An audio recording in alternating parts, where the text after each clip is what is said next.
true scary stories for sleep. Welcome to the Midnight Echoes. Before we dive into tonight's stories, I'd love to know, where are you watching from, and what time is it there? Drop a comment below. It's always fascinating to see where our viewers are tuning in from. If you enjoy the stories, don't forget to like and subscribe to the channel. Now, let's get comfortable, unwind, and prepare for tonight's eerie adventures. Nestled near the vast expanse of the Everglades in Florida, Tim and his friends decided to set up camp at an old, seemingly forgotten campground. The site was overgrown with thick foliage and the remnants of old campfires, giving it a quaint but unsettling charm. As they unpacked their gear and set up their tents, a chilling wind rustled through the trees, carrying with it an eerie, almost palpable sense of foreboding. The sense of isolation in the dense woods was profound, and the campground's eerie quietness was occasionally broken by unsettling, distant sounds. As night fell, Tim ventured to explore the abandoned campground further, his flashlight cutting through the darkness. He stumbled upon various unsettling clues: rusted, old camping equipment, tattered signs warning of danger, and eerie symbols carved into the tree trunks. Each discovery added to the growing sense of dread that hung over the campsite. The symbols seemed to pulse with a strange, otherworldly energy, hinting at a past filled with mystery and malevolence. The darkness deepened, and the once innocuous campground took on a more sinister tone. Strange, ghostly figures seemed to flit in and out of the periphery of Tim's vision, and whispers echoed through the trees, growing louder and more frantic as he ventured further into the woods. The once cozy campsite now felt like a stage for something haunting and otherworldly, as if the very ground was alive with the restless spirits of those who had come before. Tim's friends, feeling the growing tension, gathered around the campfire, trying to maintain a semblance of normalcy. However, the campfire's light flickered ominously, casting long, twisting shadows that seemed to move of their own accord. The once welcoming glow of the fire now took on a haunting quality, and the shadows it cast appeared to dance in a macabre performance. The air grew colder, and the feeling of being watched intensified. The ghostly figures and whispers grew more insistent as the night progressed, converging around the campsite. The shadows took on a more solid form, their movements growing more aggressive and desperate. Tim and his friends felt an overwhelming sense of dread, realizing that the campground was not just abandoned but haunted by vengeful spirits. Chilling realization that they were intruding on a place filled with restless, malevolent entities made their situation even more terrifying. In a frantic attempt to escape, Tim and his friends packed up their gear and tried to leave the campsite, but the path back to their car seemed to shift and distort, leading them deeper into the woods. Campground, with its eerie symbols and restless spirits, had transformed into a nightmarish labyrinth. The once familiar surroundings were now a haunting maze, trapping them in a realm of supernatural terror.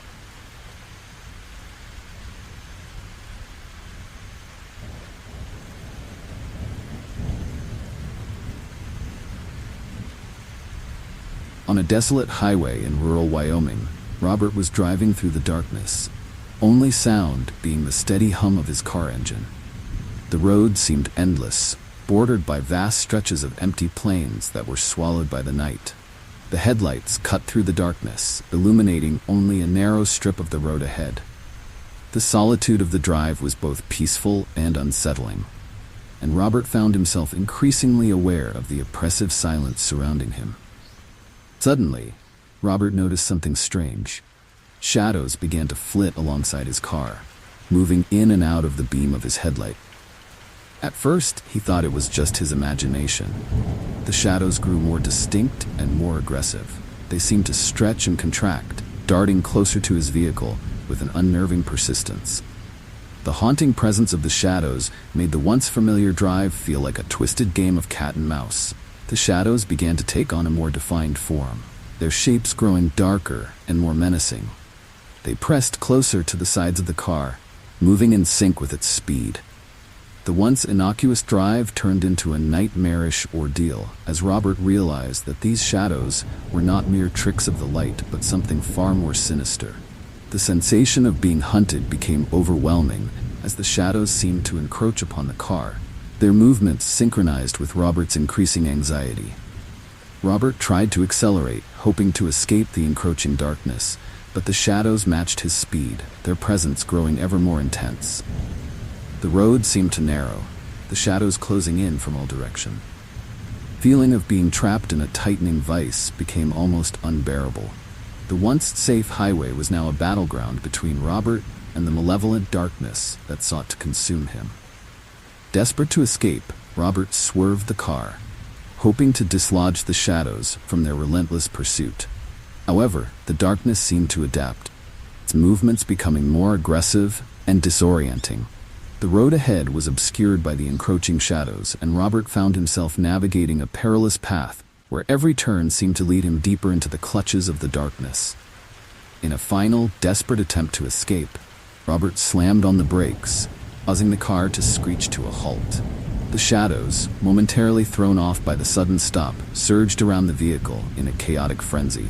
The once clear road was now a shifting maze of darkness, and Robert's heart pounded with the realization that the shadows were not just pursuing him, they were consuming the very road he sought to escape.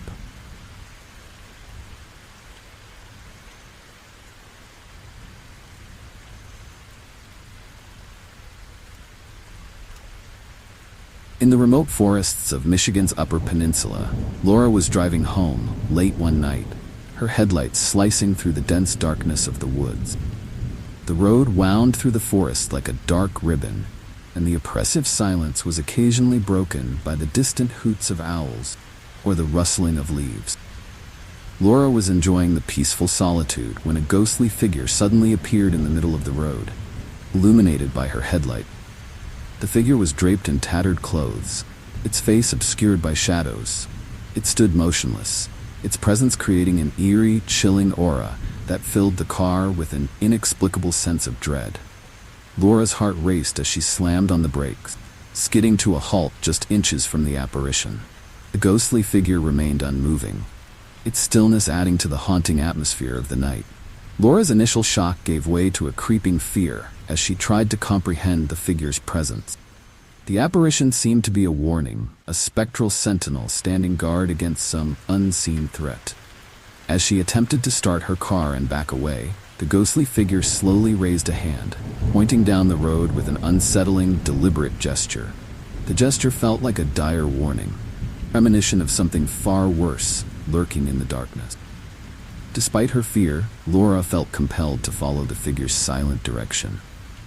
She cautiously drove forward, her headlights barely piercing the impenetrable darkness that enveloped the road. The feeling of being watched grew stronger, and the forest around her seemed to close in, trees casting ominous shadows that swayed and twisted in the darkness. The haunting presence of the apparition remained at the edge of her vision, a constant reminder of the danger that lay ahead. As Laura ventured further into the forest, the road began to twist and turn in increasingly bizarre ways. The once familiar landscape now felt like a distorted nightmare, with shadows moving in unsettling patterns, and the forest seeming to come alive with sinister intent. The apparition's ghostly warning took on a more urgent tone, as if it was guiding her away from a grave peril that was drawing ever closer. Suddenly, the road ahead split into several dark, foreboding paths, each one leading deeper into the forest. The ghostly figure was nowhere to be seen, but the sense of impending danger was palpable. Laura realized with growing terror that the apparition had led her into a treacherous trap, where each path represented a different facet of the looming threat. The once peaceful drive had become a chilling ordeal of survival, with the forest itself seeming to conspire against her.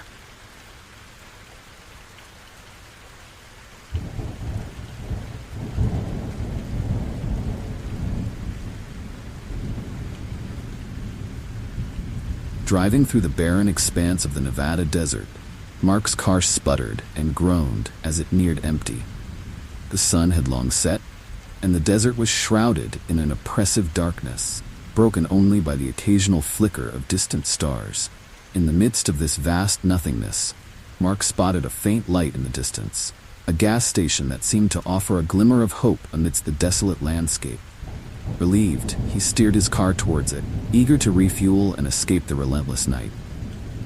As Mark approached the gas station, he was struck by its unsettling appearance. The once bright neon signs were dim and flickering, casting an eerie, haunting glow over the deserted lot. The station's structure appeared rundown, with broken windows and peeling paint, yet the presence of fuel pumps was a welcome sight. Mark pulled up to the nearest pump, his sense of relief overshadowed by a growing feeling of unease. The station felt strangely out of place, like a mirage in the desert. After filling his tank, Mark tried to pay at the old-fashioned pump, but the machine was unresponsive. The light from the station seemed to flicker more erratically, and the once faint sounds of the desert, wind, distant animals, were replaced by an unsettling silence. A shiver ran down Mark's spine as he realized that the station had a faint, almost imperceptible quality to it, as if it was not entirely real. The oppressive darkness seemed to grow heavier, and the station's once reassuring presence became increasingly ominous. When Mark attempted to leave, he was stunned to find that the gas station had vanished. The spot where the station had stood was now an empty expanse of desert, illuminated only by the dim light of his car's headlights. The sensation of being trapped in a nightmare intensified as he turned around, hoping to retrace his path, only to find that the road behind him had disappeared into the inky blackness of the desert. The once familiar landscape was now an endless void, and the gas station had become a chilling memory. Mark's car, now illuminated only by its own headlights, seemed like a lone beacon in the vast desert. The endless darkness was broken only by the occasional distant star, and the oppressive silence made the situation feel even more surreal. He realized with growing panic that he was trapped in a nightmarish loop. The gas station's disappearance, leaving him stranded in a desert, seemed to stretch on forever. The feeling of isolation and the haunting disappearance of the station turned his ordeal into a desperate fight for survival. As the hours dragged on, Mark's hope of finding another source of help dwindled. The desert, which had once seemed like a vast but manageable expanse, now felt like an unforgiving, endless trap. The oppressive darkness and the haunting memory of the vanished gas station left him with a chilling sense of foreboding, as if the desert itself was conspiring to keep him from ever escaping. The isolation and the inexplicable disappearance of the station transformed his night into a terrifying struggle against the encroaching void.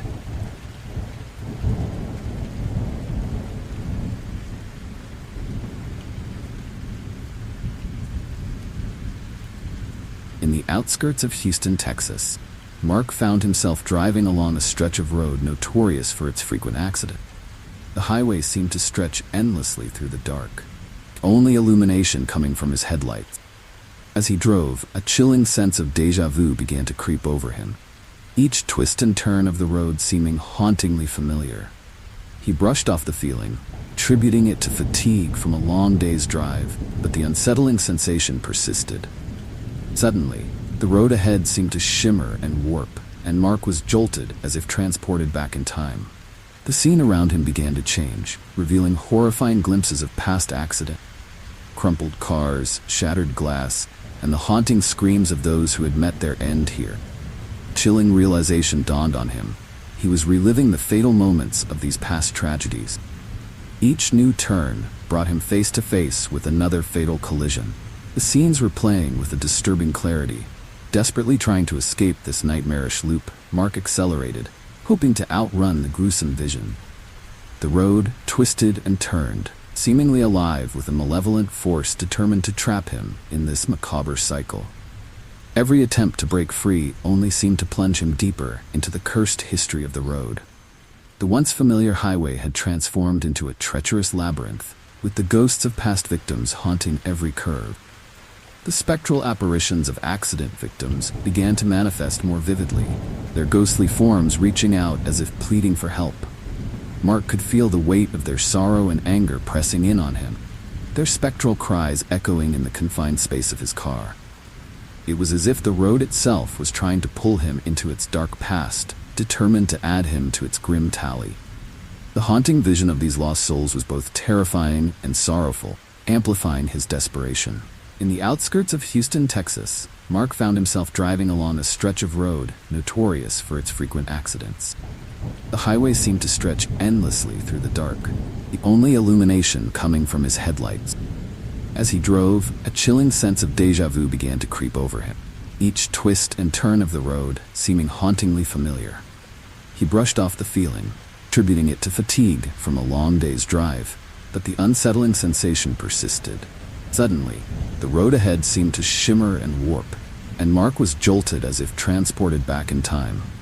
The scene around him began to change, revealing horrifying glimpses of past accident, crumpled cars, shattered glass, and the haunting screams of those who had met their end here. The chilling realization dawned on him. He was reliving the fatal moments of these past tragedies. Each new turn brought him face to face with another fatal collision, the scenes replaying with a disturbing clarity. Desperately trying to escape this nightmarish loop, Mark accelerated, hoping to outrun the gruesome visions. The road twisted and turned, seemingly alive with a malevolent force determined to trap him in this macabre cycle. Every attempt to break free only seemed to plunge him deeper into the cursed history of the road. The once familiar highway had transformed into a treacherous labyrinth, with the ghosts of past victims haunting every curve. The spectral apparitions of accident victims began to manifest more vividly, their ghostly forms reaching out as if pleading for help. Mark could feel the weight of their sorrow and anger pressing in on him, their spectral cries echoing in the confined space of his car. It was as if the road itself was trying to pull him into its dark past, determined to add him to its grim tally. The haunting vision of these lost souls was both terrifying and sorrowful, amplifying his desperation.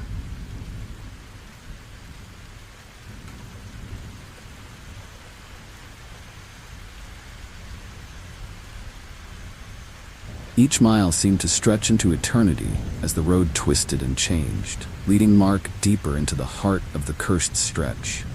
His car's engine roared, and the headlights cut through the darkness, but the oppressive sense of dread never lifted. The road seemed endless, and the past accidents replayed with increasing frequency. Mark's fear escalated with each relived moment, the road becoming a living nightmare. The boundaries between past and present began to blur, and Mark felt as though he was being pulled into the scenes of the past. The chilling atmosphere was thick with the echoes of those who had died, their voices melding into a cacophony of despair and warning. Mark could barely distinguish between reality and the haunting visions surrounding him. Every attempt to escape seemed futile, with the cursed road seemingly bent on his destruction. In a final, desperate bid for freedom, Mark made a break for it, swerving off the road into the darkened woods. Familiar roads vanished behind him, and he hoped to find refuge in the isolation of the trees. Even in the darkened forest, the feeling of being watched and followed persisted. The shadows of the past seemed to loom ever larger, their presence inescapable. As he drove through the dense forest, Mark's hope of escaping the curse began to fade. Forest paths twisted and turned, mirroring the haunted road he had tried to escape. The chilling whispers of the past continued to haunt him, and the oppressive weight of the curse followed him like a shadow. He was trapped in a nightmare from which there seemed to be no escape. Desperate and exhausted, Mark finally emerged from the forest, but the road he found was not the one he had left behind. It was a different, yet hauntingly familiar stretch of highway, as if he had been drawn into an alternate version of the cursed road. The line between reality and the supernatural had blurred beyond recognition, leaving Mark in a state of perpetual fear. Cursed roads seemed to have claimed him, and as Mark continued to drive through the darkness, he could feel the ghosts of the past swirling around him. The once familiar highway was now a twisted path of horror, with every mile a reminder of the tragic history he could never escape. The curse of the road had become his own, and he was doomed to relive its chilling, haunted past. Desperately, Sarah tried to reverse, but the bridge seemed to hold her in its grasp. The world outside her car grew darker, and the ghostly figures grew more aggressive, their spectral hands reaching through the mist. The bridge seemed to warp and stretch, elongating the nightmarish vision and intensifying the feeling of entrapment. The once familiar landscape had become a terrifying abyss, with the haunting past threatening to engulf her. In a frantic attempt to escape, Sarah floored the gas pedal, her car speeding through the bridge as the spectral figures closed in. The haunting cries and ghostly figures blurred into a chaotic whirlwind, the bridge seeming to elongate further into the nightmarish void. The oppressive darkness grew thicker, and the eerie glow of the moonlight did little to dispel the terrifying visions that surrounded her. As Sarah finally burst through the far end of the bridge, she was met with a chilling silence. The mist began to dissipate, and the haunting visions faded, leaving her breathless and disoriented. The bridge receded into the darkness behind her, its malevolent presence now a chilling memory. But the sense of dread lingered, a haunting reminder of the dark history she had narrowly escaped.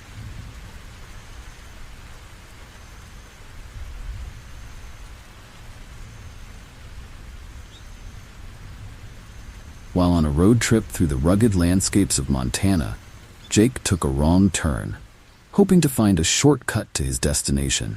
The path was barely visible, obscured by overgrown vegetation and the shadows of the towering mountains. The road, long forgotten and abandoned, seemed to lead nowhere, yet curiosity drove him to follow it. The landscape grew increasingly desolate, with each passing mile intensifying the sense of isolation. After what felt like hours of navigating the winding path, Jake emerged into a clearing, only to discover an old ghost town that appeared almost frozen in time. The buildings, weathered and crumbling, stood silent under the fading light of dusk. The town seemed to be a relic of a bygone era, its streets empty and silent. Despite the haunting appearance of the place, Jake felt a strange pull to explore further, drawn by the eerie stillness that enveloped the ghost town. As Jake wandered through the abandoned streets, he began to notice unsettling details. The windows of the old buildings were covered in grime and cobwebs, but occasionally he glimpsed shadowy figures moving behind the glass. The silence was profound, broken only by the distant creaking of old structures and the whisper of the wind. The town's unsettling atmosphere grew more oppressive, and Jake couldn't shake the feeling that he was not alone. The deeper Jake ventured into the ghost town, the more he encountered the spectral residents. They were ghostly figures with hollow eyes and forlorn expressions, trapped in an endless loop of their final moments. Each spirit seemed to reach out, their eyes pleading for release from their spectral imprisonment. The haunting presence of these trapped souls was palpable, their sorrowful wails blending with the eerie silence of the deserted town. Jake tried to communicate with the apparitions, but their responses were hauntingly vague, as if they were trapped in a state of perpetual despair. The spirits seemed to be bound to the town, unable to move on or find peace. The sense of being in the midst of a tragic, eternal limbo was overwhelming. It became clear that the ghost town was not just a relic of the past, but a place where souls remained trapped, endlessly seeking release from their torment. Desperate to escape the oppressive atmosphere and the relentless ghostly presence, Jake searched for a way out of the town. The paths he had once traversed now seemed to shift and twist, leading him deeper into the heart of the haunting.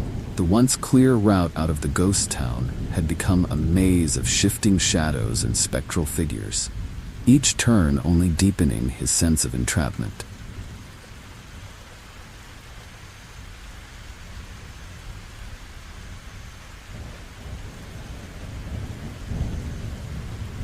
Late one night, David was driving alone along a deserted highway in the vast expanse of Utah, the road stretching endlessly beneath the star-studded sky. The isolation was absolute, nothing but the hum of his car and the occasional flicker of distant lights on the horizon. The headlights carved a narrow path through the darkness, but the emptiness around him felt hauntingly profound. The road, bathed in a cold, eerie glow, seemed to hold secrets that were just beyond his perception. Suddenly, as David drove through a particularly dark stretch of the highway, he noticed figures flickering in and out of the beam of his headlights. At first, they seemed like mirages, shadows of passing travelers or tricks of the light. But as the figures grew more distinct, he realized they were spectral apparitions, each appearing only for a moment before vanishing into the darkness. These ghostly forms seemed to be trying to convey something, their presence both chilling and sorrowful. With each ghostly figure that appeared, David saw glimpses of their tragic stories. One figure was a young woman, her eyes wide with fear and sadness as she reached out with a silent cry. Another was a man in old-fashioned clothing, his face marked with the pain of a bygone era. Each apparition was unique, their spectral forms shifting and fading with the rhythm of his headlights, revealing fragments of their sorrowful tales in brief, haunting glimpses. The spectral figures seemed to be reaching out to David as if desperate for him to understand their plight. Their appearances were fleeting, disappearing almost as soon as he tried to focus on them. The highway itself seemed to pulse with a dark energy, the shadows of the ghosts merging with the darkness of the road. The feeling of being watched and the weight of their unspoken stories grew heavier, pressing in on David as he tried to make sense of the haunting parade. As David continued down the highway, the ghostly figures became more insistent, their appearances growing more frequent and desperate. The stories they represented began to intertwine, creating a chilling tapestry of loss and longing. Each figure seemed to be guiding him, leading him further down the spectral highway as if their tragic fates were somehow linked to his own journey. The road seemed endless, and the ghost's presence grew more overwhelming with each passing mile. In a desperate bid to escape the ghostly procession, David tried to accelerate, hoping to outrun the spectral figures. However, the highway appeared to stretch out indefinitely, the ghost's forms flickering with a relentless persistence. The sense of being trapped in a never-ending loop of sorrowful apparitions became more intense, as if the highway itself was a conduit for their restless spirits. The chilling realization dawned on him. The spectral highway was not just a path through the desert, but a corridor of tragic souls forever reaching out for release.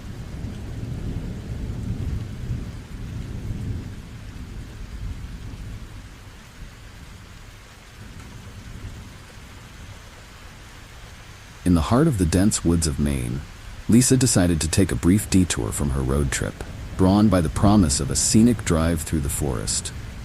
As she pulled over at a forest entrance, the surroundings took on a strangely serene yet unsettling quality. The towering trees formed a natural archway, their leaves rustling softly in the faint breeze. The transition from the open road to the dense forest was immediate, and the silence that greeted her was anything but comforting. The forest's silence was profound, almost unnatural. It was as if the usual forest sounds, chirping birds, rustling leaves, and the occasional call of wildlife, had been swallowed by an oppressive stillness. Lisa could feel the weight of the silence pressing down on her, making the air seem thicker and more oppressive. The stillness felt like a living entity, an eerie prelude to something that lay hidden just beyond her vision. As Lisa stepped out of her car to explore, the sense of unease grew. The forest was vast and dark, the sunlight barely penetrating the dense canopy overhead. The silence was all-encompassing, broken only by the occasional snap of a twig underfoot. The deeper she ventured into the forest, the more the silence seemed to close in, creating a disorienting feeling of being completely alone. The forest's shadows seemed to lengthen and twist, adding to the unsettling atmosphere.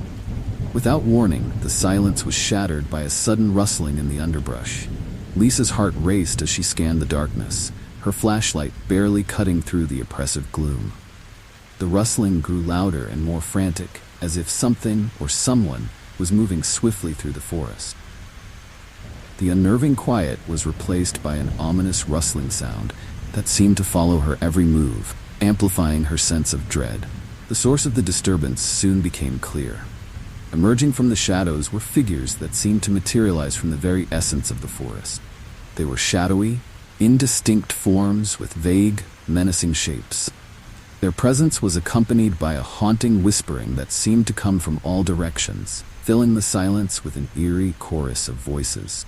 These figures seemed intent on drawing her deeper into the forest. Their movements synchronized with the increasing intensity of the whispering. Lisa's attempts to retrace her steps were in vain. The forest seemed to shift and change around her, the once familiar path now a labyrinth of darkness and shadows. The figures moved closer, their ghostly forms growing more defined and menacing. The whispers grew louder, their tones shifting from eerie murmurs to chilling threats. Lisa's fear escalated as she realized that the forest was not just a place of natural beauty, but a trap. designed to ensnare those who ventured too far. Desperate to escape, Lisa pushed through the darkness, her breaths coming in ragged gasps. The forest silence was now a distant memory, replaced by the haunting presence of the figures and the relentless whispering. The oppressive stillness had been a mere prelude to the hidden danger that lurked within the depths of the forest. With each step, Lisa felt the forest closing in around her, its malevolent intent clear in the shifting shadows and the increasing pressure of the whispering voices.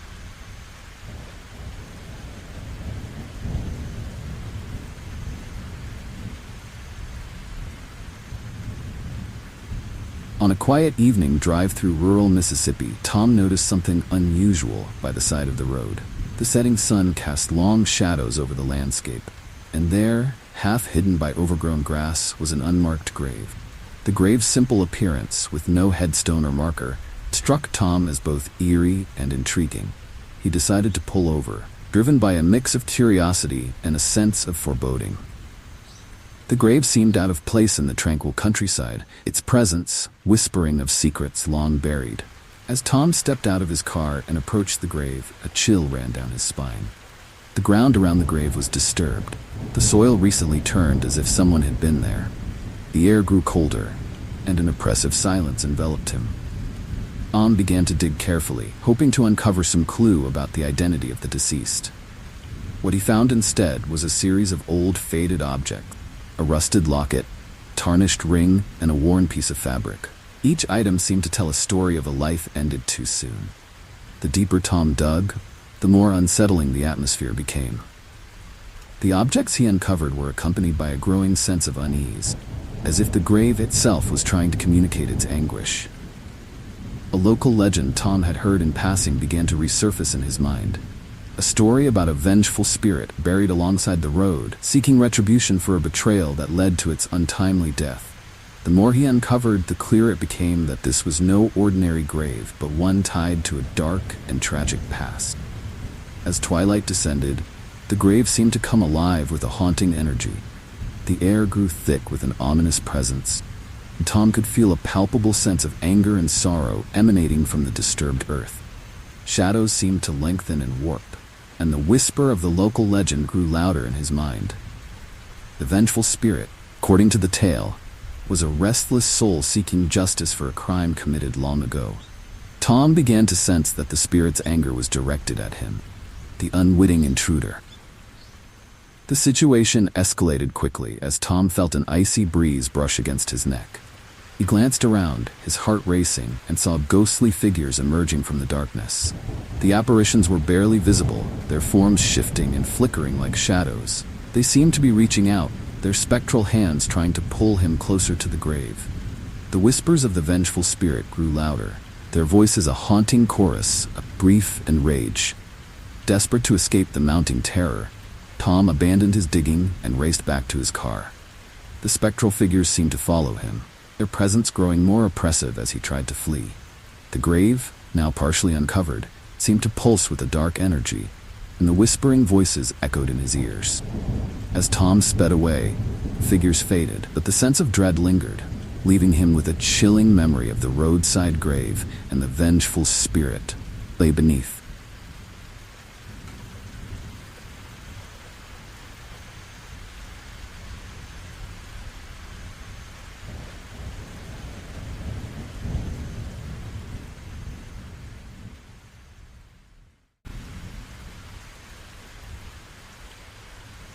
You know, I've been trucking through all kinds of roads for years, seen a lot, been through a lot. But there's one night I still can't shake, no matter how many miles I put between me and the Appalachians. It was one of those foggy nights, you know the kind. The kind where the road just disappears in front of you, and you feel like you're driving into nothing. I was cruising down a narrow stretch in the mountains when I noticed this convoy of trucks ahead, and something didn't sit right. They were driving all wrong, swerving like they were trying to lose someone, or worse, keep someone in line. First, I figured they were just careless, maybe some inexperienced drivers. But as I got closer, the fog lifted just enough for me to get a better look. And what I saw? Well, it sent a chill down my spine. The trucks looked like regular rigs, but they had this eerie way of sticking together, almost too perfect. And the drivers, all masked up, eyes forward, like they were locked onto some mission. That's when it hit me. I'd stumbled into something I shouldn't have. I tried to ease off, let them go on their way. Before I knew it, the lead truck slowed down. And the trucks behind me, well, they boxed me in. Just like that, I was trapped. My heart started pounding, and I knew I was in deep. These guys weren't just reckless. They were up to something, and now I was part of it, whether I liked it or not. I hit the gas, trying to break free. My truck roared down the road, but those guys stayed right on my tail like shadows chasing me through the fog. Every curve, every turn, I was sure I'd lose control.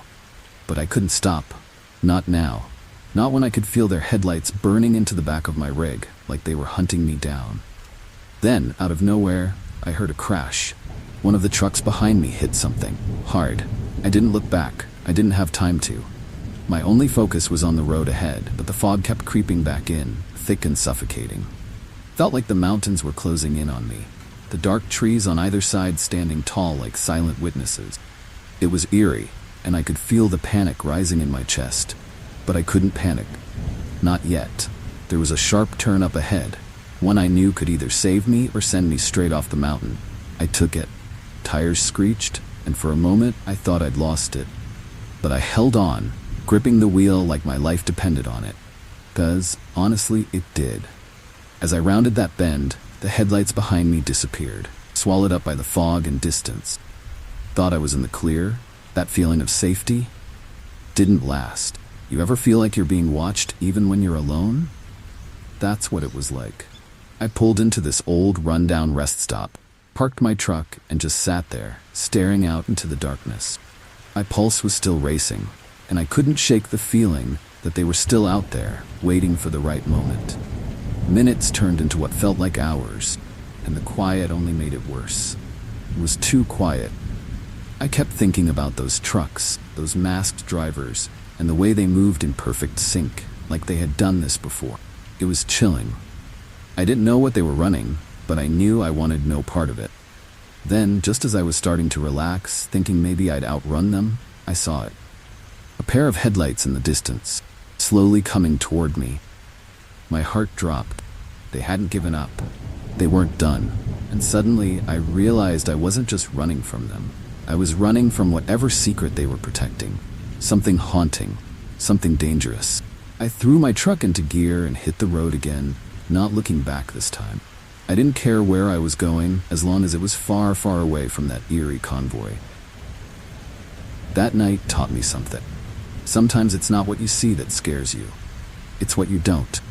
The things left in the dark, the chilling secrets people carry with them, hidden in plain sight. So if you ever find yourself on a desolate road and you spot a convoy driving just a little too perfectly, do yourself a favor. Keep your distance. Because once they spot you, there's no turning back. And trust me, you don't want to be part of their story.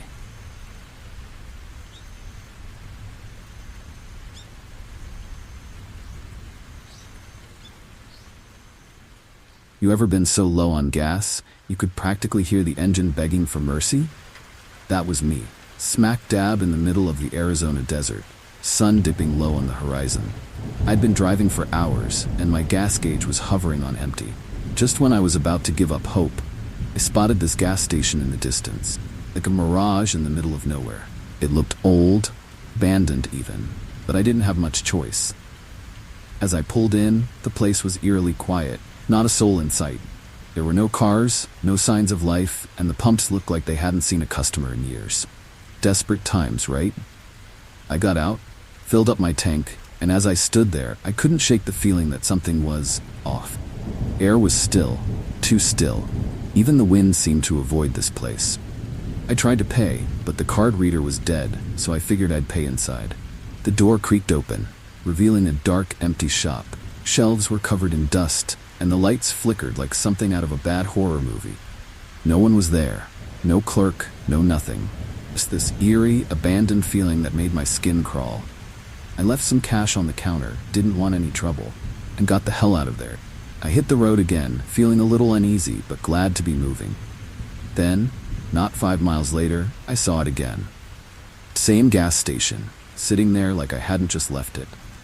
My heart skipped a beat. I thought maybe I was seeing things, heat exhaustion or something. But no, it was real, down to the same busted pumps and flickering lights. Confused, I kept driving, pushing the thought out of my head. Maybe I'd just made a wrong turn and circled back. That happens, right? But then I saw it again. The same gas station, in the same spot, like it was following me. That's when it hit me. I wasn't going in circles. Something else was happening here. Something chilling. I slammed on the brakes, my hands shaking on the wheel. This couldn't be real. I was too far out in the desert. No landmarks, no towns, just endless road. The gas station? It was haunting me, like a shadow that wouldn't let go. I thought about going back, but the idea of stepping foot in that place again sent a shiver down my spine. So I kept driving, faster this time. But no matter how far I went, no matter how many miles I covered, there it was, up ahead. The same station, the same pumps, the same eerie silence. It was like I was trapped, the road pulling me into some kind of twisted loop. I was running out of options, running out of sanity. And then, out of nowhere, I spotted headlights in my rearview mirror. Relief washed over me. Another car. Maybe they could help, or at least tell me I wasn't losing my mind. But as the car got closer, I realized something wasn't right. They were following too closely, like they were watching me. My stomach dropped. Was this some kind of setup? Suddenly, the car sped up, swerving into my lane, trying to force me off the road. Panic set in. Whoever was behind the wheel wasn't here to help. I floored it, my heart racing as I tried to shake them. The headlights blinded me in my mirror, getting closer, more aggressive. Felt like a nightmare I couldn't wake up from. I took a sharp turn, hoping to lose them. The car stayed on me. And there, just up ahead, was the gas station again. But this time, there were people. Figures standing outside, watching, waiting. My hands tightened on the wheel, fear clawing at my throat. This wasn't just a coincidence. I was being hunted. In a split-second decision, I veered off the road, kicking up dust as I tore through the desert, away from the road, away from the station. The car behind me didn't follow. I don't know if they lost sight of me or if they didn't care, but I wasn't sticking around to find out. I drove until the gas light came on again, far from that chilling place. Eventually, I found my way to a small town, a real one this time. I never saw that gas station again.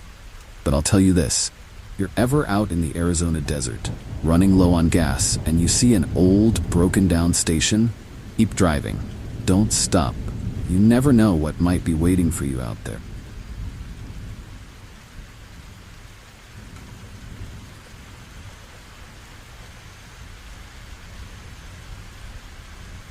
There's something about those back roads in Maine that feels both peaceful and unnerving at the same time. My partner and I had been driving all day, taking in the sights, enjoying the isolation. The trees were thick, lining the road like towering sentinels, and we relied on the GPS to guide us. It was one of those quiet drives where the only sound was the hum of the car engine and the occasional crackle of leaves under the tires. Then the GPS pinged, telling us to take a detour down a narrow dirt road. At first it seemed fine, just a little bumpy. We weren't in a rush, so we figured, why not?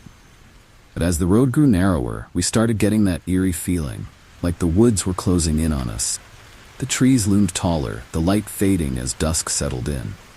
And the road, well, it was less of a road, and more like a path that hadn't seen a vehicle in years. I glanced over at my partner, and we both knew something wasn't right. About 5 minutes in, the GPS lost signal, and we were left with nothing but instinct. I pulled the car to a stop, trying to get a sense of where we were. That's when we noticed it. The silent. Not the usual peaceful quiet of the woods, but an unsettling, almost oppressive kind of silence. No birds, no wind rustling through the trees, just stillness. It sent a chill down my spine. We decided to turn back. That's when things went from bad to worse. As I reversed, the car's back tire hit something, a rock maybe, and the whole thing lurched. We were stuck. Got out to check, and sure enough, the tire was lodged deep in a rut. Frustration mixed with fear as I tried to free it. No luck. My partner started getting nervous, asking if we should call for help. But we had no signal, and the nearest town was miles away. Then we saw them. Through the trees, just barely visible, a were figures. At first I thought maybe they were hikers, but something about them seemed off. They weren't moving like hikers. They were just standing there watching. My heart began to race. Who were they? And why weren't they coming over to help? My partner whispered, "We need to go, now." Panic set in as I got back in the car, trying to keep my hands from shaking. I slammed on the gas, but the tire wouldn't budge. The figures were getting closer now, moving slowly, almost deliberately. It was then that I realized they weren't lost hikers. They were locals, protecting something. And we had just stumbled onto their hidden operation, whatever it was. I tried the gas again, harder this time, and finally, the tire broke free. The car shot forward, and I spun the wheel, trying to get us back onto the road. But the locals weren't backing down. They started running toward us, yelling something I couldn't make out. My partner screamed, "Go, go, go," and I floored it, dirt and gravel kicking up behind us as we sped away. The road was too narrow to go fast, and the trees seemed to close in even more as we tore down the path. Every second felt like a lifetime, my hands gripping the wheel, heart pounding in my chest. Figures chased us for a while, but eventually they disappeared into the trees, swallowed by the forest's shadows. We didn't stop. We couldn't. Not until we reached the main road again. Even then, the tension didn't leave us. That eerie silence of the woods still clung to me, like it had followed us out of the trees. Whatever those people were protecting, it wasn't something they wanted the world to see. And we had come too close.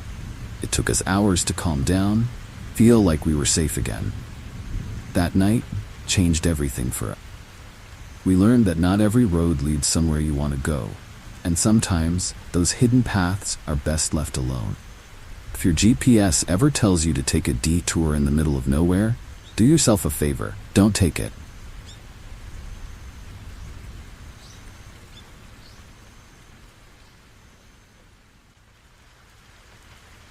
Then, as we rounded a bend, we saw it. Car broken down on the side of the road, just like the broadcast had predicted. My heart pounded in my chest as we passed it, and for a second I considered stopping. Something told me to keep going. The radio crackled again, this time louder, more urgent. A new message came through, and this time it mentioned us directly.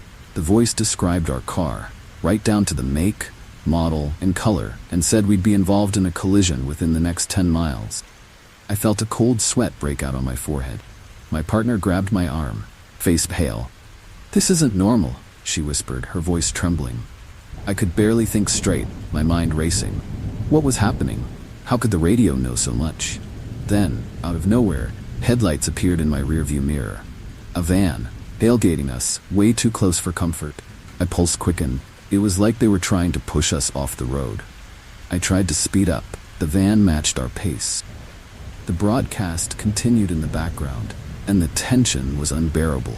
We were trapped, stuck between the voice on the radio and the van behind us. It was supposed to be a normal family road trip through Kansas, kind where you pack too many snacks, play cheesy music, and enjoy the open road. We were driving through miles of flat plains, the sky stretching out endlessly, when the radio started crackling. Nothing unusual at first, just static. But then, through the static, we heard something chilling. A voice, calm and steady, was reading off a list of accidents and emergencies happening nearby. I thought it was one of those local emergency broadcasts, but something about it felt eerie. The voice was too calm, almost robotic, and the details were too specific. A crash on Highway 7, 3 miles west of where we were. I felt a shiver crawl up my spine as I glanced at my partner. We hadn't seen an accident yet. We kept driving, trying to ignore it, but then the voice continued. It described a breakdown on the same highway, exactly where we were heading. My stomach turned. It was as if the broadcast was predicting events that hadn't even happened yet. And what was worse, it ended with something that made my heart skip a beat. A fatal collision involving a family of 4. There were 4 of us in the car. My hands tightened on the wheel. We tried to laugh it off, but the tension was growing thick, like an invisible force wrapping around us. My partner fiddled with the radio, trying to change the station, but every channel was the same. The same voice, the same disturbing broadcast. I could feel the air in the car shift, heavy and oppressive. My hands shook as I tightened my grip on the wheel, determined to keep control. The van swerved closer, its headlights blinding us in the mirrors. My partner turned the radio off, but the silence was even worse. Every nerve in my body screamed at me to get away. But there was nowhere to go, just miles of empty road and the looming sense that something terrible was about to happen. Suddenly, the van swerved into the oncoming lane, racing ahead of us. My heart pounded as it passed, but instead of continuing on, it stopped, blocking the road. I slammed on the brakes, tires screeching as we came to a stop just in time. The van's driver got out, but I didn't wait to see who it was. I threw the car into reverse, backing up as fast as I could, adrenaline pumping through my veins.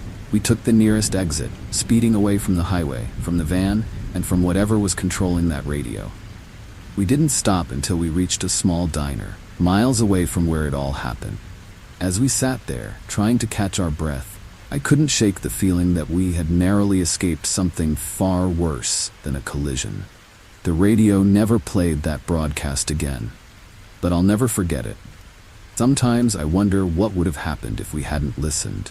We had kept driving toward whatever fate that voice predicted. But one thing's for sure, next time the radio crackles with static, I'll be turning it off. You never know who or what might be on the other side.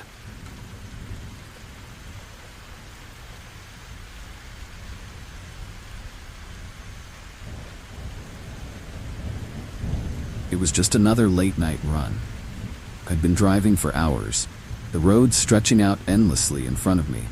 By the time I pulled into that isolated truck stop, clock was creeping past midnight, and the parking lot was nearly empty. There's something chilling about a deserted truck stop in the middle of nowhere.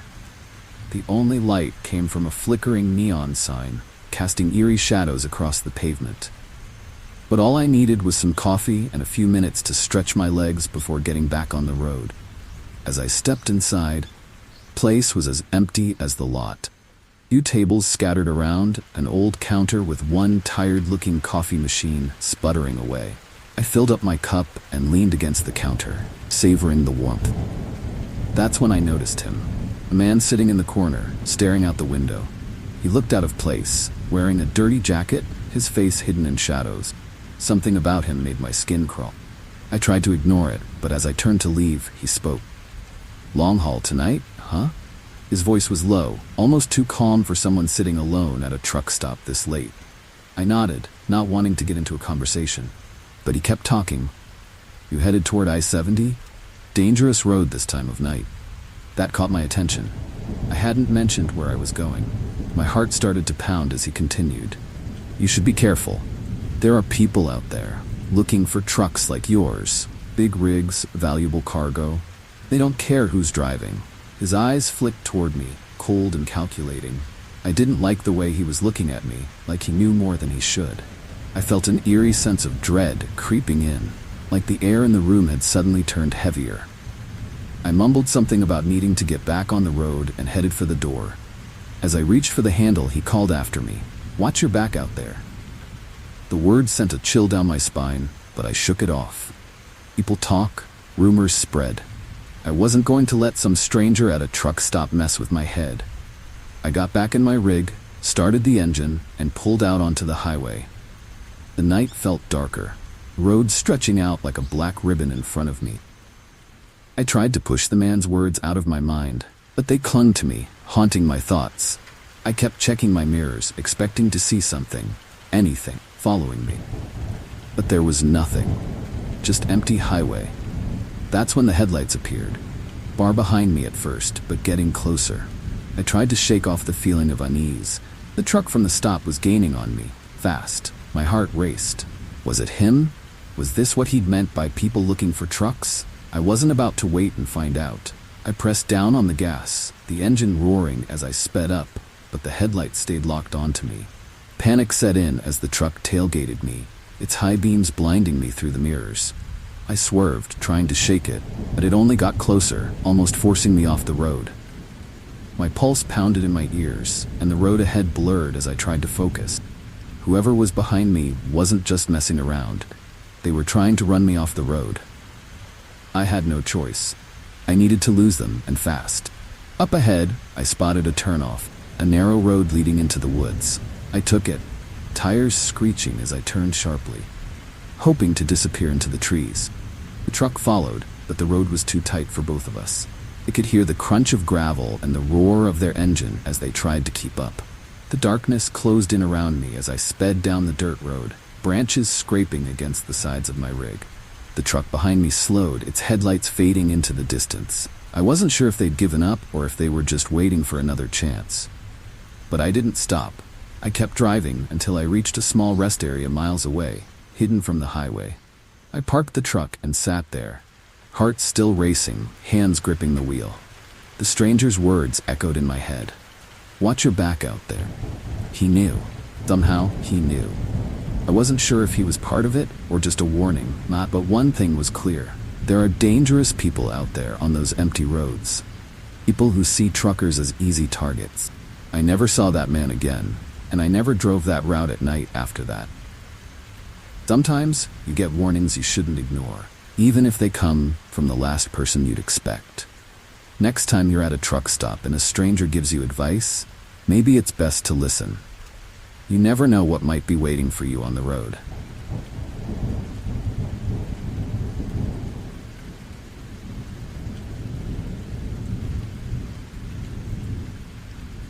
We were supposed to be on a simple road trip, just me and a couple of friends, cruising through the Rockies. The kind of trip where you stop for gas, grab some snacks, and enjoy the views. The mountains were beautiful, towering above us, but as the sun began to set, we found ourselves on a narrow, winding road with no other cars in sight. That's when our GPS suggested a shortcut. A rural bridge that would supposedly save us hours. It sounded perfect at the time, but the moment we turned onto the road, something felt off. The bridge came into view, an old, rickety thing that looked like it hadn't been used in decades. It stretched across a deep ravine with jagged rocks far below. Eerie creaking of the wood as we approached sent a chill through the car. But we pressed on, convincing ourselves it was safe. As we reached the middle of the bridge, we noticed something strange. On the far side, a group of people stood, watching us. At first I thought they were just locals, maybe travelers like us. But the closer we got, the more unsettling it became. They weren't moving, just standing there, blocking the exit, their faces hidden in the fading light. My heart began to race. We slowed down, unsure of what to do. The bridge was too narrow to turn around, and reversing would be nearly impossible without going off the edge. The tension in the car was thick. My friend in the back whispered, "I don't like this." And none of us disagreed. Something about the way they stood there, waiting, was chilling. Suddenly, one of them stepped forward, waving their arms for us to stop. My gut screamed that we shouldn't, but what choice did we have? I pulled the car to a halt, just a few feet from where they stood. That's when the reality hit me. These weren't locals. They were guarding the bridge, and we just walked into something we had no business being a part of. Before we could react, they started walking toward us. My hands gripped the steering wheel as panic set in. We were trapped. There was no way forward, and going back felt like a death sentence. One of the men stepped up to the driver's side window, his face shadowed. He tapped on the glass, and I rolled it down just enough to hear him. "Turn around," he said, his voice low and cold. "You don't belong here." My heart pounded in my chest. His eyes were hard, dangerous. I nodded, but I knew it wasn't going to be that easy. As I shifted into reverse, I saw more of them moving closer, surrounding the car. We were stuck, pinned in by these people who clearly didn't want us to leave. I tried to stay calm. The fear was palpable.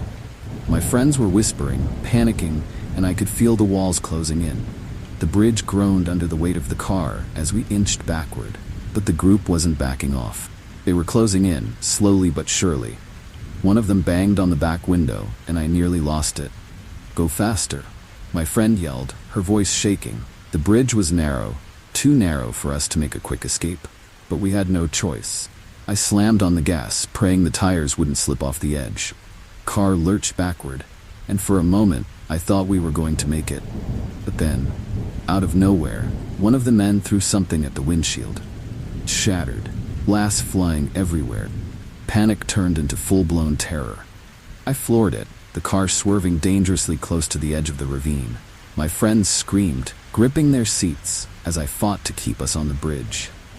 Figures faded into the distance. But I knew they wouldn't give up that easily.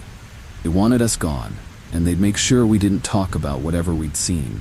We finally made it off the bridge and back onto the main road. Hearts racing, hands shaking. The silence in the car was deafening as we sped away from that place, our minds reeling. We didn't stop until we were miles away, the Rockies now a haunting memory instead of a scenic backdrop. I don't know what those people were guarding or why they were so determined to keep us out, but I do know this: some roads aren't worth the shortcut. Next time you find yourself on a rural bridge in the middle of nowhere, think twice before crossing. You never know what might be waiting on the other side.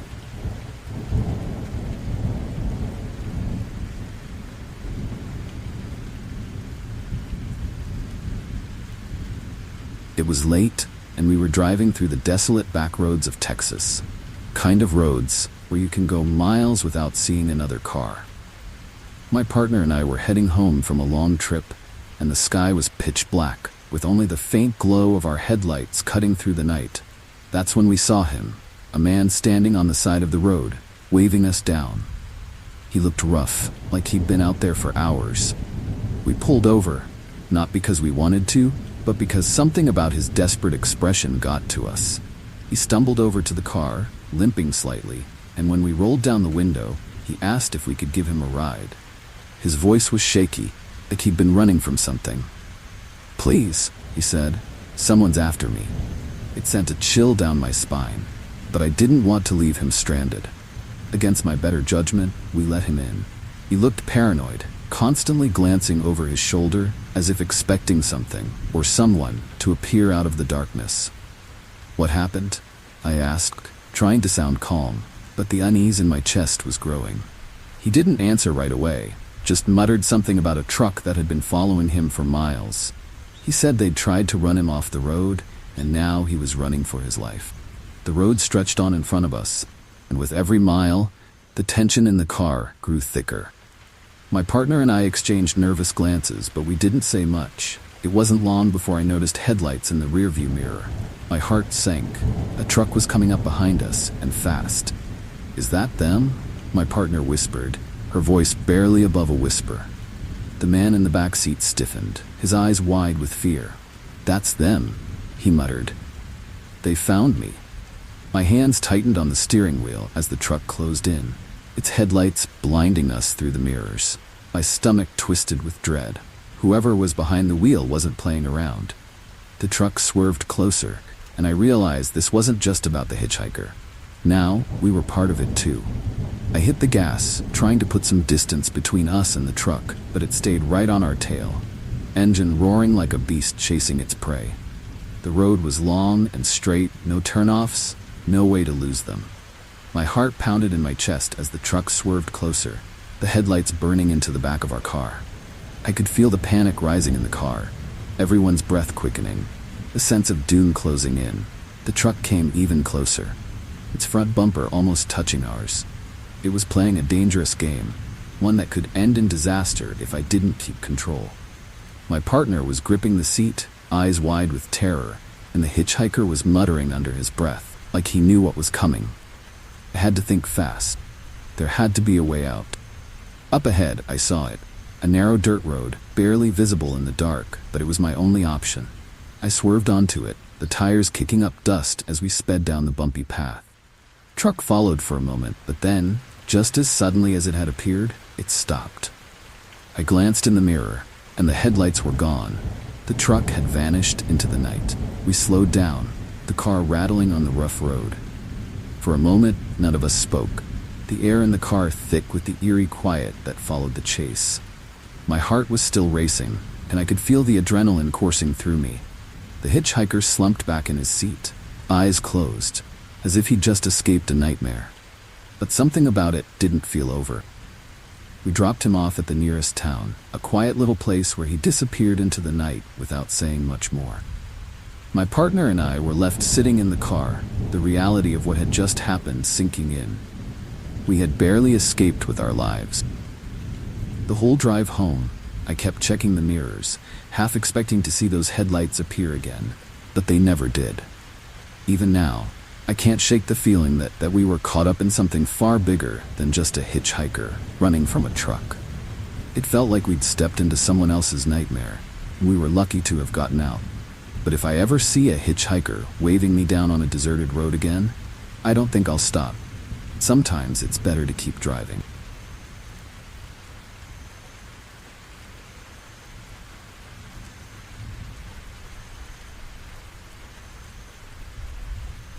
It's funny how driving through the Nevada desert at night feels like you're the only person left on Earth. The road stretches on for miles, and the only company you have is the stars. That's where I was, on a solo trip to clear my head, when I first noticed the headlight. First, they were just a small glimmer in the rearview mirror, way off in the distance. I didn't think much of it. Plenty of cars drive these lonely highways. But something about those lights felt off. For miles, they stayed just far enough behind me to be noticeable, but never close enough to pass. It was eerie. I told myself I was being paranoid, that it was probably just another driver headed in the same direction. But the longer I drove, the more unsettling it became. Those lights followed every turn, every curve, staying at a perfect distance. I couldn't shake the feeling that whoever was behind the wheel wasn't in a hurry to get anywhere, but they weren't letting me out of their sight either. The road was empty, nothing but desert on either side, and with every mile, the silence inside the car seemed to grow louder. I tried to focus on the road ahead. The headlights in my rearview mirror were like a constant reminder that I wasn't alone. My heart started to race, that creeping dread settling in. It was almost like they were waiting for something, waiting for the right moment. Then, without warning, the car behind me sped up. I glanced in the mirror just in time to see it closing in fast. Panic set in. My foot instinctively pressed harder on the gas, but the car followed, matching my speed. My heart pounded in my chest, and my palms started to sweat. What was going on? Why was this person chasing me through the middle of nowhere? I pushed the car faster, the engine roaring as I tried to shake them. But the headlights stayed locked onto me, getting closer by the second. I didn't know what to do. There were no exits, no towns, just miles of empty road ahead. My mind raced with possibilities, but none of them made sense. All I knew was that I had to get away. I swerved into the opposite lane, hoping they'd pass or back off. But they didn't. Instead, they stayed right behind me, like a predator toying with its prey. The road stretched out like a never-ending nightmare, and I was trapped in it. My heart was pounding so hard I could hear it in my ears. Whoever this was, they weren't just messing with me. They were after me. Then, just as quickly as they had sped up, the car vanished. 1 second they were there, blinding me with their high beams, and the next, the road behind me was empty. I couldn't believe it. My eyes darted to the mirrors, but there was nothing. No car, no lights, just darkness. My mind was racing, trying to make sense of what had just happened. I slowed down cautiously, my heart still racing. Relief washed over me, but it didn't last long. A few minutes later, the headlights reappeared in the distance. They weren't gone. They were just waiting for me to drop my guard. My pulse quickened again, that same feeling of dread tightening its grip. I hit the gas, harder this time, desperate to put as much distance between us as I could. But it didn't matter. The car behind me was back, and this time it was coming faster. I don't know how long the chase lasted. Minutes? Hours? Felt like an eternity. The car stayed with me, relentless like a shadow I couldn't shake. My mind was racing with fear and confusion. Who was this? What did they want? I pushed my car as fast as it could go, the engine roaring in protest, but no matter how fast I went, the headlights stayed locked on me. And then, just like before, the car vanished again. This time, for good. I drove for what felt like hours, never seeing another car, never hearing another sound. The road ahead stretched on endlessly, the desert surrounding me like a vast, empty void. By the time I reached the next town, the sun was rising, and I felt like I'd escaped some kind of nightmare. To this day, I don't know who was driving that car or why they were chasing me. Maybe it was some twisted game, or maybe I had just been in the wrong place at the wrong time. But one thing's for sure, driving alone on a desert highway at night isn't the peaceful escape you think it'll be. Sometimes something or someone is out there, and they're not just passing through.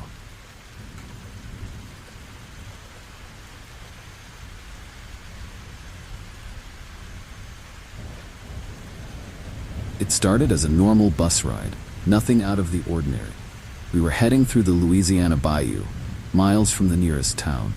It was one of those long stretches of road where there's nothing but swamp on either side. The kind of place where you feel completely cut off from the world. The bus was full of travelers like me, people just passing through. Then, something went wrong. The engine sputtered, and the bus slowly rolled to a stop on the side of the road. At first, we didn't think much of it. The driver got out to check the engine, and we all sat there, waiting. But as the minutes ticked by, that waiting started to feel eerie. There was no signal on our phones, no way to contact anyone. The swamp seemed to swallow the road, thick trees pressing in on either side. The air inside the bus grew heavy, and I could feel the tension building among the passengers. Something wasn't right. After what felt like an eternity, 2 men appeared from the trees. They looked like they belonged to the swamp. Dirty clothes, sunken eyes. They approached the bus, and I could feel the hair on the back of my neck stand up. The driver waved them over, like he knew them, and they started talking in low voices. That's when I realized these weren't just good Samaritans offering help. There was something chilling about the way they looked at the bus, like they were sizing us up. The driver came back on board, his face pale. "We're going to need to ride with these guys," he said, his voice shaky. "They'll take us to the nearest town." The whole bus erupted in murmurs, people questioning, protesting. The 2 men just stood there, watching, waiting for us to comply. I didn't trust them. Something felt wrong, haunting even. What choice did we have? We stepped off the bus, one by one, our footsteps echoing in the silence of the swamp. The men led us down a narrow path, away from the road, deeper into the trees. My heart pounded in my chest, every instinct screaming at me to run, to get away from these men. But I didn't.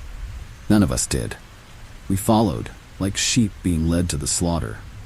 As we walked, I noticed the 2 men whispering to each other, glancing back at us with those cold, calculating eyes. They weren't taking us to a town. They were leading us into a trap. I nudged the person next to me, trying to gauge if they felt the same creeping dread I did. They nodded, their face pale with fear. We were in serious trouble. Suddenly, the path opened up into a small clearing, and there it was. A boat, waiting at the edge of the water. My stomach dropped. Men smiled, revealing the plan we all feared. "Get in," one of them growled, motioning toward the boat. The realization hit like a punch to the gut. This wasn't a rescue. This was a hijacking. They weren't taking us anywhere safe. Panic set in among the group. People started backing away, but there was nowhere to go. The swamp surrounded us on all sides, and those men, they weren't going to let us leave. My heart raced, air thick with fear. One of the passengers, a brave soul, tried to make a run for it, darting back toward the path. But he didn't get far. One of the men grabbed him, dragging him back to the group.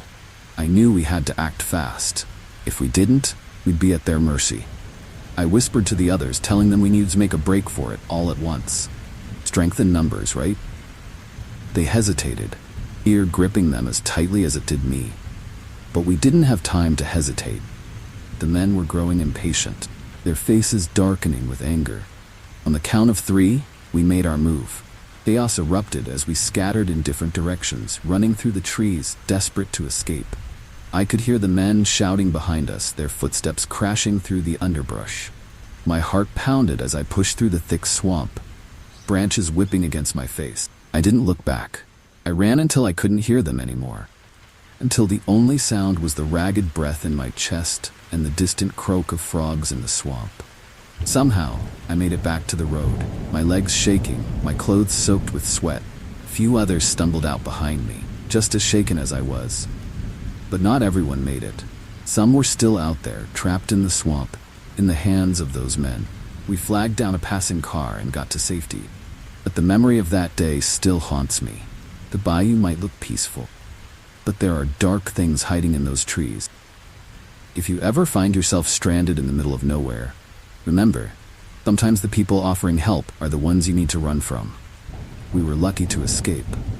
Not everyone was.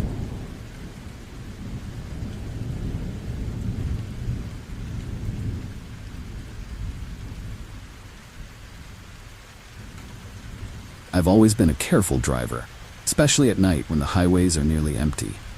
There's something chilling about being alone on a dark stretch of road, with nothing but your headlights cutting through the blackness. That's where I found myself, cruising down a lonely highway one evening. The sky was inky, and the only sound was the steady hum of the engine. It was peaceful, until it wasn't. It started with headlights in the distance, barely noticeable at first. But soon, they were right behind me, much too close for comfort. Glanced in the rearview mirror, my pulse quickening. The car behind me was tailgating, so close I could see their high beams glaring in my mirrors. I figured they'd pass, but they didn't. They just stayed there, dangerously close, like they were trying to push me along. I changed lanes, hoping they'd go around me, but they followed. My heart sank. This wasn't just some impatient driver. Whoever was behind the wheel was doing this on purpose. My grip on the steering wheel tightened as the car swerved closer, almost clipping my bumper. I could feel my breath quicken. Peaceful night turning into something eerie and threatening. I tried speeding up, but the car kept pace, always on my tail. My mind raced, wondering what I'd done to set them off. Was this just road rage, or was it something worse? The headlights in my mirror were blinding, filling my vision with bright, white light. My hands were shaking, and every instinct screamed at me to get away. Then they started honking, loud and aggressive. I could hear the engine of their car roaring as they surged forward, bumping into the back of mine. My heart leapt into my throat. This was no accident. They were trying to force me off the road. Panic surged through me as I pressed harder on the gas, desperate to put some distance between us, but the road stretched on, with no exits in sight. I knew I had to think fast. I didn't, I'd end up in a ditch, or worse. I scanned the highway for any sign of help, but there was nothing. Just miles of empty road and the aggressive car behind me. The fear was growing, gripping my chest like a vice. The car swerved again, this time nudging my rear bumper harder. My tires skidded slightly, and I fought to keep control. I spotted a turnoff up ahead, a narrow road that veered off the highway. Without thinking, I took it, hoping to lose them. My tires screeched as I made the sharp turn, the car behind me hesitating for a moment before following. I had to keep going. The road was rough, gravel kicking up behind me as I sped along, but the car stayed right on me, relentless. Suddenly, the road narrowed, and I saw it, a small, deserted rest stop just off to the side. I slammed on the brakes, skidding into the parking lot and cutting the engine. I ducked down in my seat, heart pounding, praying they wouldn't see me. Car sped past, its headlights fading into the distance. Relief washed over me, but it didn't last long. What if they came back? I sat there in the darkness, the eerie silence of the night closing in around me. My breath was shallow, my heart still racing. I waited, listening for any sound of the car returning. Minutes passed, then what felt like hours. Finally, I let myself breathe. They were gone, for now. I stayed parked at that rest stop until the first light of dawn crept over the horizon. I didn't dare move until I was sure they were long gone. When I finally got back on the road, the fear still clung to me, like a shadow that wouldn't let go. Kept checking my mirrors, half expecting to see those headlights again. I'll never forget that night. What started as a peaceful drive turned into a nightmare. Whoever was behind the wheel wasn't just angry. They were dangerous. And the worst part? I never saw their face. I don't know who they were or why they targeted me. But I do know this. Road rage can be deadly. Sometimes, the scariest things on the road aren't the potholes or the weather. It's the people behind the wheel.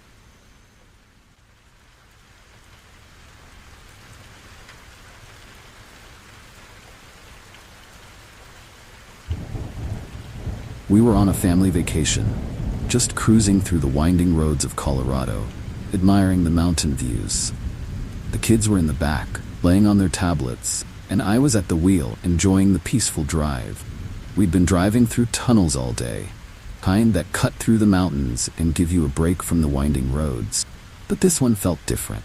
It was longer, darker, and the air inside felt thick, almost eerie. I didn't think much of it at first. Tunnels are supposed to feel a little unsettling, right? About halfway through, we heard a loud crash. It echoed through the tunnel, a chilling sound that made the hairs on the back of my neck stand up. I instinctively slowed down, unsure of what had happened. My wife turned to me, eyes wide, but neither of us spoke. The tunnel seemed to go on forever, and there was no way to see what was ahead. Another crash, louder this time. My heart started pounding. Something was wrong. We kept driving, but there was this growing sense of dread. The road felt tighter, the darkness closing in around us. Then, out of nowhere, the car in front of us came to a dead stop. I slammed on the brakes, barely avoiding a collision. "What's going on?" my wife whispered, her voice shaking. I glanced at the other cars, all stopped like they were trapped in place. Something about the stillness felt haunting, like we were all frozen in time. I stepped out of the car, my footsteps echoing in the eerie silence. The air was cold, too cold for a summer day in Colorado. I walked toward the other drivers, hoping someone had answers. But as I got closer, I noticed something chilling. Some of the cars were empty. No people, no signs of anyone having left. It was as if they had just vanished. My pulse quickened, fear settling deep in my gut. I hurried back to the car, trying to stay calm for the kids. "We need to turn around," I said to my wife, but when I looked in the rearview mirror, my stomach dropped. The exit behind us was blocked. Huge rocks had fallen, sealing us in. My wife grabbed my arm, her voice barely a whisper. "We're trapped." The weight of that word hung in the air, making the tunnel feel even more suffocating. I tried to stay calm, but panic was clawing at the edges of my mind. We weren't the only ones trapped. There were other families, other drivers, but no one knew what to do. Some people honked their horns, others shouted into the darkness. The tunnel absorbed the sound, leaving only an eerie silence in its wake. And that's when we realized something even more terrifying. The other end of the tunnel had been blocked too. We were completely sealed in. The minutes felt like hours as we waited, hoping for rescue. But with every passing second, the situation felt more hopeless. The air in the tunnel grew colder, and there was a haunting stillness that made the whole place feel like a tomb. My wife and I exchanged nervous glances, but we tried to keep the kids distracted. They didn't need to know how scared we really were. As the hours passed, the tension grew unbearable. We tried the radio. There was nothing but static. Cell phones? No signal. It was as if the entire tunnel was cut off from the world. I stepped out again, hoping to see something, anything, that could explain what was happening. But the tunnel stretched on in both directions, an endless, eerie void. And then I noticed something I hadn't before. Abandoned cars, scattered along the sides, their doors wide open. But still, no people. My heart raced as I walked back to our car, the reality sinking in. The other drivers weren't just gone. They had vanished. My mind raced with terrifying possibilities. Were we next? What was happening to the people in the tunnel? And why hadn't anyone come for us yet? The tunnel, once a simple passage through the mountains, had become a haunting prison, and I couldn't shake the feeling that something was watching us. Hours later, just when it felt like all hope was lost, we heard the sound of engines. Rescue vehicles appeared, their lights cutting through the darkness. Relief washed over us as the workers cleared the debris, opening the tunnel once more. But even as we drove out into the light, I couldn't shake the eerie feeling that we had just escaped something far worse than a rock slide. Something haunting. And to this day, I wonder what really happened to those abandoned cars and the people who vanished without a trace.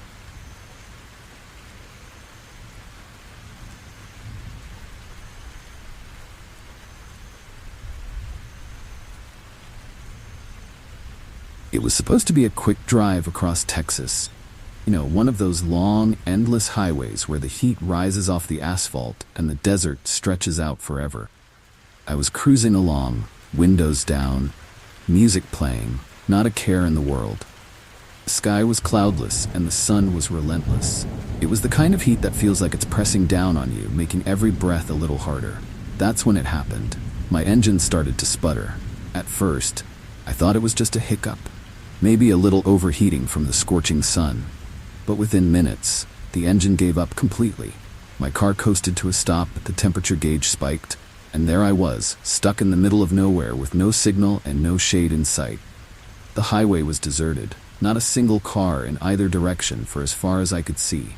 It was eerie how alone I suddenly felt. I got out, popped the hood, and was greeted by a wave of heat that made me step back. The engine was smoking, and I knew I wasn't going anywhere anytime soon. I grabbed my phone, but of course, no service. It was one of those moments where you realize just how vulnerable you are. No help, no water, and the desert sun beating down, turning the inside of the car into an oven. It was chilling to think about how quickly things had gone from peaceful to dangerous. I decided to wait it out, hoping someone would pass by, but as the hours dragged on, the desert heat became unbearable. My water bottle was empty, and the sweat was pouring off me. That's when I saw him, a man walking toward me from down the road. At first I felt relieved. Finally help. But as he got closer, that relief turned into something else, something eerie. He didn't seem to be in a hurry, and there was something unsettling about the way he moved. He was tall, with a wide-brimmed hat that cast shadows across his face, making it hard to see his eyes. "Car trouble?" he asked, his voice low and calm, too calm for the situation. I nodded, explaining the overheating, hoping he'd offer to call for help.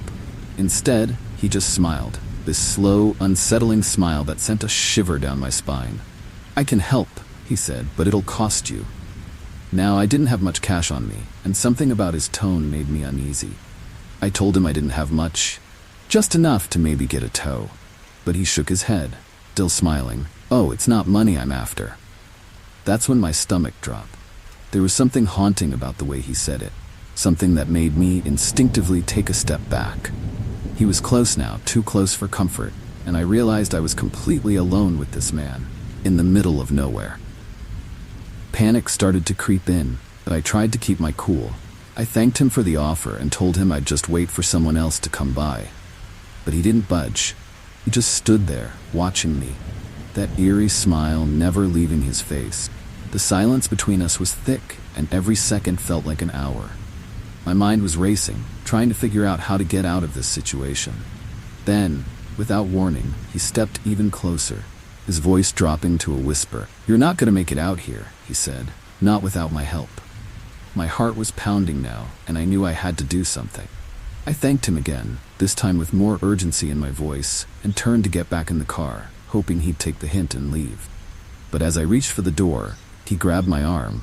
"Guard," I said. "It'll cost you," he hissed, smile gone, replaced by a cold, haunting look that made my blood run cold. I yanked my arm away, adrenaline kicking in, and jumped into the car, slamming the door behind me. My hands were shaking as I fumbled to lock the doors, and I could hear him tapping on the window, still trying to convince me to let him in. I didn't care about the heat anymore. I sat there, watching him through the glass, my heart racing. He stayed there for what felt like forever, just staring at me, his hand still on the window. Finally, after what seemed like an eternity, turned and walked away, disappearing down the road as quietly as he had come. I waited, terrified he might come back, until the sun started to set. Eventually, a passing car spotted me and stopped. They helped me get a tow, and I got out of there as fast as I could. But I'll never forget the look in that man's eyes, or the way he made me feel like I was one wrong move away from something terrible. The desert might seem empty, but there are things out there, people, who you don't want to meet. Next time my engine overheats, I'll think twice before trusting a stranger.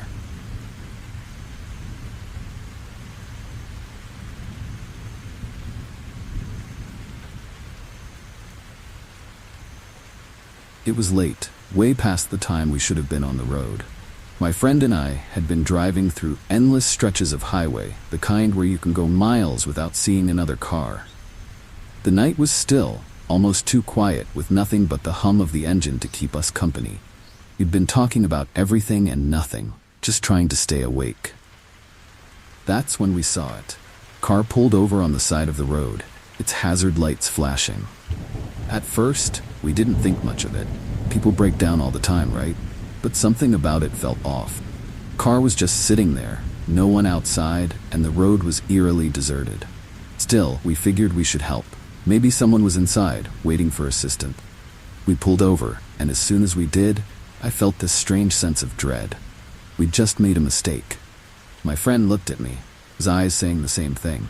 Something wasn't right. We got out, leaving the engine running, and walked toward the car. The air felt heavy, and the only sound was the distant hum of cricket. I knocked on the driver's window. No one answered. "Hello?" I called out, peering into the car. That's when I saw it. No one was inside.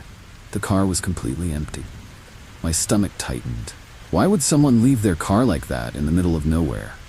Before I could process what was happening, my friend nudged me. "We need to go," he whispered, his voice low, almost shaky. I turned around, and that's when I saw them. 2 men, stepping out from behind the car, their faces hidden in the shadows. My heart raced as they moved toward us, slow and deliberate. There was something chilling about the way they walked, like they knew we had no way out. "We're good," I said quickly, backing up toward our car. "We were just checking to see if you needed help." One of the men smiled, but it wasn't a friendly smile. It was more like he knew something we didn't. "Oh, we need help. All right," said, his voice low and menacing. My friend and I exchanged a quick glance, and that's when it hit me. This wasn't a breakdown. It was a setup. I felt the panic rise in my chest, and without thinking, I turned and sprinted back to our car. My friend was right behind me. The men started running too, faster than we expected. My hands were shaking as I fumbled with the door, trying to unlock it. Just as one of them grabbed the back of my shirt, I yanked the door open and jumped inside. My friend barely made it in before I slammed the door shut and hit the gas. The tires screeched as we sped off, the men running after us for a few seconds before disappearing into the darkness. My heart was pounding, adrenaline coursing through my veins. We didn't say a word, both of us too shaken to process what had just happened. The road stretched out in front of us, but I couldn't shake the feeling that we weren't safe yet. I kept glancing in the rearview mirror, half expecting to see those men following us. And then, just as I thought we were in the clear, headlights appeared behind us. My stomach dropped. The same car, the one with the hazards, was back, and it was closing in fast. My friend swore under his breath, and I floored it, trying to put as much distance between us and them as possible. But they were relentless, their headlights blinding us as they swerved dangerously close. "Go faster," a friend yelled, his voice tense with fear. I pushed the car to its limits, but the road was narrow, and every turn felt like it could be our last. The car behind us kept gaining, their high beams cutting through the darkness like some kind of eerie warning. I could feel the tension building, the air thick with fear. It was a chase now, and I wasn't sure we'd make it out. Suddenly, the car behind us swerved again, this time harder, trying to force us off the road. My heart raced as I fought to keep control of the wheel. It was like they were playing with us, toying with our fear. But then, out of nowhere, the road opened up. I saw a gas station up ahead, its neon lights flickering like a beacon in the dark. It wasn't much, but it was our only chance. I slammed on the brakes, swerving into the gas station's parking lot. The car behind us hesitated for a moment, then sped off into the night, disappearing as quickly as it had appeared. My friend and I sat there in stunned silence, nor the eerie quiet of the night wrapping around us like a blanket. We had escaped, but just barely. To this day, I can't shake the haunting memory of that night. What started as a simple act of kindness had nearly cost us everything. Now, whenever I see a car broken down on a deserted road, I think twice. Sometimes, the real danger isn't what you can see. It's what's lurking in the shadows, waiting for you to stop.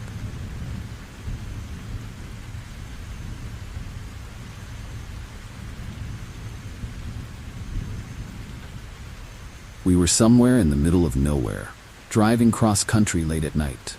The road was endless, and my partner and I were exhausted, barely keeping our eyes open. When we spotted a rest stop sign, we figured it'd be a good place to stretch our legs and recharge, or getting back on the road. As we pulled in, though, something about the place felt off. The parking lot was nearly empty, and the rest stop building looked like it hadn't seen a visitor in years. The place was eerily quiet, with only one dim light flickering above the entrance. We parked and sat there for a second, neither of us speaking, just taking in the haunting atmosphere. "Should we just keep going?" my partner asked, glancing at me, but we were both too tired, and the next stop was miles away. So we got out, deciding to make it quick. Inside, it was worse. The place was run down, graffiti covering the walls, and the air smelled stale, like it had been trapped there for decades. There were no other travelers, no workers, just us. As we walked through the restroom area, we noticed something strange. Words scrawled on the mirrors in red marker. Leave now. My heart skipped a beat. It felt like a warning, and suddenly the eerie silence became suffocating. We hurried back to the car, the sense of dread growing with every step. But when we got in, the car wouldn't start. My partner tried turning the key again, but the engine just sputtered, refusing to turn over. My pulse quickened. "What's happening?" I asked, my voice shaky. My partner shook their head, frustration and fear in their eyes. It was like we were trapped in some sort of horror movie, with no way out. That's when we noticed them. Figures, standing in the shadows near the edge of the parking lot. At first they were just barely visible, but as our eyes adjusted to the darkness, we realized they were watching us. I couldn't make out their faces. There was something chilling about the way they just stood there, still as statues. The car started, I whispered, panic setting in. My partner kept trying. Car wouldn't budge. I could feel my heart racing, my hands shaking as I glanced around the lot, scanning for anything that could help us. Figures didn't move, but their presence felt oppressive, like they were waiting for the right moment. I tried not to panic, but it was hard to think straight with the weight of their eerie stares pressing down on us. The minutes dragged on, each one more agonizing than the last. My partner muttered under their breath, desperately turning the key, trying anything to get the engine going. Figures still hadn't moved, but it felt like they were getting closer, like the darkness itself was pulling them toward us. "We have to get out of here," I said, my voice barely a whisper. Finally, after what felt like an eternity, the engine roared to life. Relief washed over me, but it was fleeting. As we pulled out of the parking lot, I glanced back and saw something that made my blood run cold. Figures were gone, vanished. They'd never been there at all. The rest stop, once eerie and haunting, now looked like any other lonely highway stop. But I knew what we'd seen. We didn't say a word as we drove away, the silence between us heavy with fear. The road stretched on, but I couldn't shake the feeling that we weren't alone, that those figures were still watching us from the shadows, waiting for the next unlucky travelers to stop. My partner kept glancing in the rearview mirror, their knuckles white as they gripped the wheel. Neither of us spoke about what had just happened. When we finally made it to the next town, we pulled into a gas station and parked in the light. We sat there for a few minutes just breathing, trying to shake the eerie feeling that had settled over us. "What do you think that was?" my partner finally asked, breaking the silence. I didn't have an answer, but I knew one thing for sure. I was never stopping at a rest stop like that again. To this day, I don't know who or what was watching us that night. But one thing's clear. That rest stop wasn't as abandoned as it seemed. Sometimes, the scariest places aren't the ones filled with noise and chaos. They're the ones that sit quietly, waiting, hiding their secret until the right moment. If you ever find yourself at a lonely rest stop in the middle of the night, don't stay too long. You never know who or what might be watching.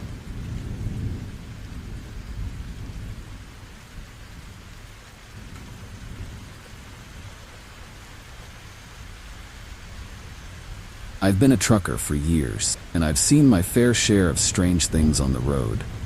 But nothing could have prepared me for what happened that day in the Midwest. It was a routine delivery, heading through a remote area, one of those places where the nearest gas station is miles away. I was running low on fuel, so when I saw a small town up ahead, I felt relieved. But the closer I got, the more I realized something was wrong. The streets were empty. Not just quiet, but completely deserted. No cars, no people, no movement at all. The place looked like it had been frozen in time. My truck rolled to a stop at the town's gas station, and I stepped out, calling out a greeting to anyone who might be around. Nothing. Not a single sound except for the eerie creak of an old flagpole swaying in the wind. The silence was haunting. I walked into the gas station, half expecting someone to pop up from behind the counter. But the place was as empty as the street outside. Newspapers lay scattered on the floor, and the clock on the wall had stopped, the hands frozen at 2:15. My pulse quickened. I grabbed my phone, hoping for some signal, but there was nothing. It was like the whole town had vanished off the map. I stepped back outside, the weight of the silence pressing down on me. I walked up and down the street, calling out again, louder this time. "Hello? Anyone here?" But the only response was the eerie stillness that made my skin crawl. Cars were parked along the curb, doors left open like their owners had left in a hurry. It was chilling, like something had driven everyone away in an instant. I made my way back to the truck, my mind racing. Something was deeply wrong here, but I couldn't put my finger on it. I just wanted to refuel and get out as fast as I could. But when I turned the key in the ignition, the engine sputtered and died. My truck wouldn't start. A cold wave of panic washed over me. I tried again, but the same thing happened. I was stranded. I got out and checked the engine, hoping it was something simple, but everything seemed fine. No visible problems. That's when I saw it. Out of the corner of my eye, movement. At first, I thought maybe I'd imagined it, but then I saw it again. Shadow moving between the buildings. My heart pounded in my chest. I wasn't alone. I called out again, but there was no answer.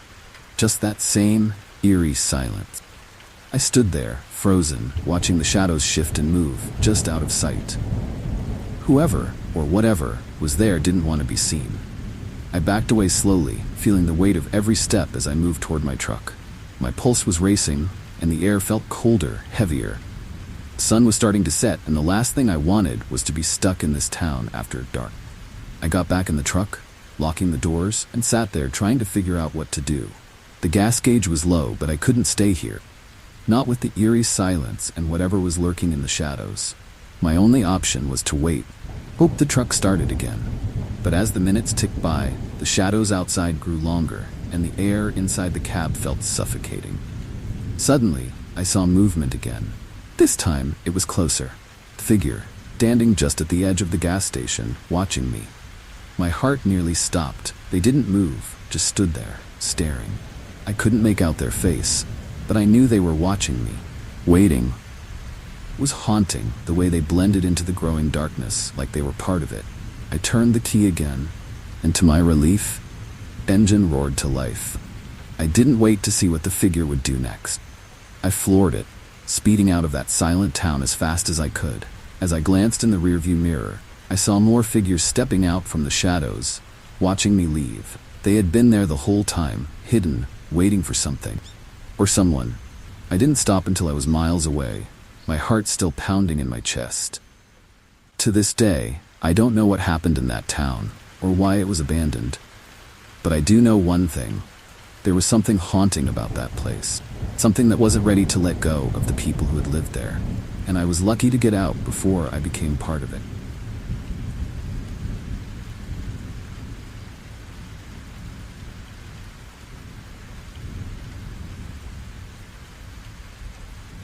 Driving through the Rocky Mountains always feels like a thrill. Those sharp turns, the breathtaking views, the endless drop-offs. I had done it many times before, but this trip felt different. It was late afternoon, and the sun was just starting to dip behind the mountains, casting long shadows over the road. The highway was mostly empty, and I was enjoying the peaceful drive, my car hugging the curves of the narrow mountain road. That's when I noticed it. Far in the distance, coming up behind me fast. A semi-truck, barreling down the highway, swerving like it was out of control. First, I didn't think much of it. Maybe the driver was just trying to make up time. But as it got closer, I realized something was seriously wrong. The truck wasn't slowing down. If anything, it was speeding up. The sound of the engine roared through the mountains, echoing off the rocky cliffs. My stomach dropped as the massive truck came into view. It was swerving dangerously, weaving across both lanes like the driver had lost control. Or worse, wasn't even conscious. My heart started pounding as the truck bore down on me. I tried to speed up, but the narrow road and sharp turns made it impossible to go too fast. The truck was gaining on me, its headlights flashing wildly as it came closer and closer. I glanced in the rearview mirror and felt a wave of panic. There was no way it was going to stop. It was coming right for me. A massive metal beast that seemed unstoppable. I gripped the steering wheel tight, trying to stay calm. I honked my horn, hoping the truck driver would snap out of whatever daze he was in. There was no response. The truck kept coming, and I could see it swerving dangerously close to the edge of the cliff. If it didn't stop soon, it would either crash into me or go flying off the mountain. Either way, I was trapped in a nightmare. There wasn't much room to maneuver, but I had to do something. I swerved into the opposite lane, praying there wouldn't be any oncoming traffic. The truck roared past me, its trailer swinging dangerously as it hugged the curves of the road. My heart raced as I watched it speed ahead, still out of control. The driver was either asleep at the wheel or worse. I couldn't just let it crash. It would be catastrophic on this narrow road. I sped up, keeping the truck in sight, and tried to think. There had to be a way to signal for help.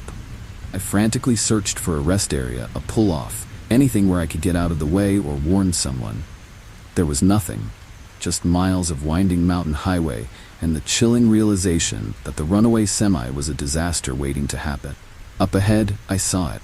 Another sharp curve in the road, this one leading to a steep downhill stretch. The truck didn't slow down, it would lose control completely, and there would be no coming back. My pulse quickened as I approached the curve, my mind racing for a solution. That's when I spotted it, a runaway truck ramp, just beyond the curve. It was a narrow, gravel-filled escape route designed for emergencies like this, but would the driver notice it in time? I honked my horn again, flashing my headlights wildly, trying to get the truck driver's attention. The semi kept going, speeding down the hill with no sign of slowing. My heart was pounding in my chest.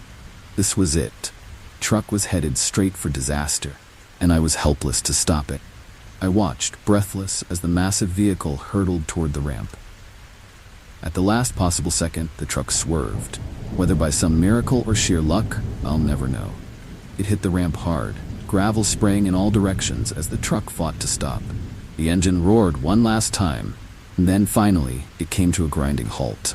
I pulled over to the side of the road, my hands shaking, adrenaline coursing through my veins. I sat there for a moment, catching my breath, trying to process what had just happened. The truck was still, its massive form towering over the runaway ramp, but the danger had passed. I could see the driver through the windshield, slumped over the wheel, unconscious. It was a miracle he hadn't gone off the cliff or taken anyone else with him. I called for help, and soon enough, emergency vehicles arrived to take care of the situation. The truck driver was alive, though barely conscious, and the authorities said he'd likely passed out behind the wheel from exhaustion. It was a chilling reminder of just how fragile life can be, especially on roads like these. Driving through the Rockies always felt like an adventure. But after that day, it felt different. Every sharp turn, every narrow lane, everything seemed more dangerous, more real. That runaway semi could have ended my life, or the lives of anyone else on that road. I was lucky to have escaped, but the memory of those headlights bearing down on me still haunts my dreams. You never know what might be coming up behind you on those quiet mountain roads.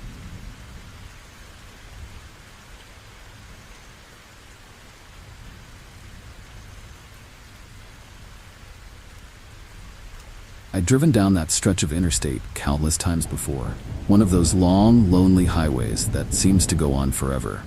It was a quiet afternoon, just me and the open road, no traffic in sight.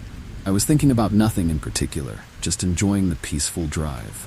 That's when I heard it, a loud crack, like a gunshot, followed by the shattering of glass. My windshield exploded in front of me, sending shards flying everywhere. For a split second, I didn't understand what had happened. I swerved, trying to regain control of the car, my heart pounding in my chest. When I pulled over to the side of the road, I realized the horrifying truth. Someone had shot at my car. The thought sent a chilling wave of fear through me. I was being targeted, but by who? And why? I sat there for a moment, my mind racing. There was no one around, no other cars, nothing but the eerie quiet of the empty highway. I scanned the landscape, looking for any sign of movement, but the vast stretch of desert seemed to swallow everything. Whoever had fired that shot was hidden, watching from a distance. The thought made my skin crawl. I didn't know what to do. Should I stay put or try to drive away? My windshield was shattered, the glass crunching under my hands as I tried to steady myself. Another crack echoed through the air, this one hitting the back of my car. My pulse quickened. Whoever it was, they were still out there, still aiming. I needed to get out of there, fast. I floored it, speeding down the highway, the wind whipping through the broken windshield. My heart raced as I scanned the road ahead, desperate to find an exit, a place to pull off anywhere safe. But the shots kept coming, each one hitting closer, like the shooter was toying with me, playing a deadly game. It was terrifying, knowing that I was being hunted. The highway stretched on, no exits in sight, no cars, no help. I couldn't shake the eerie feeling that the sniper wasn't just shooting from one spot. No, it felt like they were following me, always staying just out of sight. Each crack of gunfire sent a wave of panic through me, the sound of the bullets haunting in the vast, empty silence of the road. I tried to think rationally, but fear clouded my thoughts. What kind of person would do this? Was it random, or was I being targeted for a reason? My hands gripped the wheel tight, sweat pouring down my face as I pushed the car faster, my eyes darting between the road and the rearview mirror, half expecting to see someone chasing me. Then, out of nowhere, I spotted it. A small rest stop up ahead, barely visible in the heat haze. I had no choice. I pulled in, skidding to a stop behind the small building, hoping it would shield me from any more shots. My heart pounded in my chest as I sat there, breathless, waiting for the next crack of gunfire. But this time, there was only silence. I stayed there for what felt like hours, every nerve in my body on high alert, expecting another shot at any moment. But nothing came. The eerie quiet of the rest stop only made things worse. It felt like the sniper was out there, watching, waiting for me to make a move. I couldn't stay there forever, but I didn't dare go back out on the highway. Finally, I gathered the courage to call for help, praying my phone had a signal. To my relief, it did. Police arrived about half an hour later, their flashing lights cutting through the stillness of the desert. They checked my car, the bullet holes in the windshield and rear window, a chilling reminder of how close I'd come to disaster. The officers searched the area, but they found nothing. No trace of the shooter, no sign of where the shots had come from. It was as if the sniper had vanished into thin air, leaving behind nothing but fear and question. I was shaken, but I was alive. Still, the whole experience haunted me. Who had been out there, targeting drivers on a lonely stretch of highway? And why? The police told me I was lucky to have escaped, but the sense of dread didn't leave me. Even now, I can't drive down that stretch of road without looking over my shoulder, wondering if the sniper is still out there, waiting for their next victim. It's a haunting thought, knowing that on these empty highways, you're never really alone. Sometimes danger comes from the places you least expect.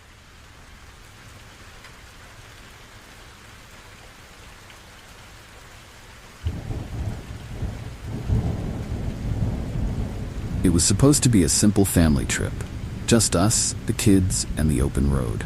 My wife was driving the car, towing our camper, and I was in the lead vehicle, keeping an eye on the GPS as we navigated through the remote wilderness. The drive had been peaceful, the kind of quiet that makes you feel disconnected from the world, in a good way. We were far from any towns, surrounded by nothing but dense forest and winding roads. Then, out of nowhere, our radios cut out. At first, I didn't think much of it. We'd lost signal a few times already, and it always came back after a few minutes. But this time, something felt off. I glanced in my rearview mirror, expecting to see my wife and the kids following close behind. But there was nothing, just the empty road. My heart skipped a beat. Where had they gone? I pulled over to the side of the road, waiting, thinking they'd catch up any second. But minutes passed, and still no sign of them. Panic started to creep in.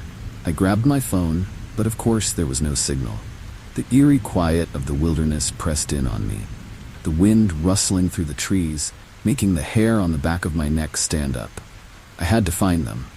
I turned the car around and drove back the way I'd come, my eyes scanning every curve, every patch of forest, for any sign of my family. The road stretched on, twisting and turning through the dense trees, but there was no sign of their car or the camper. It was as if they'd vanished into thin air.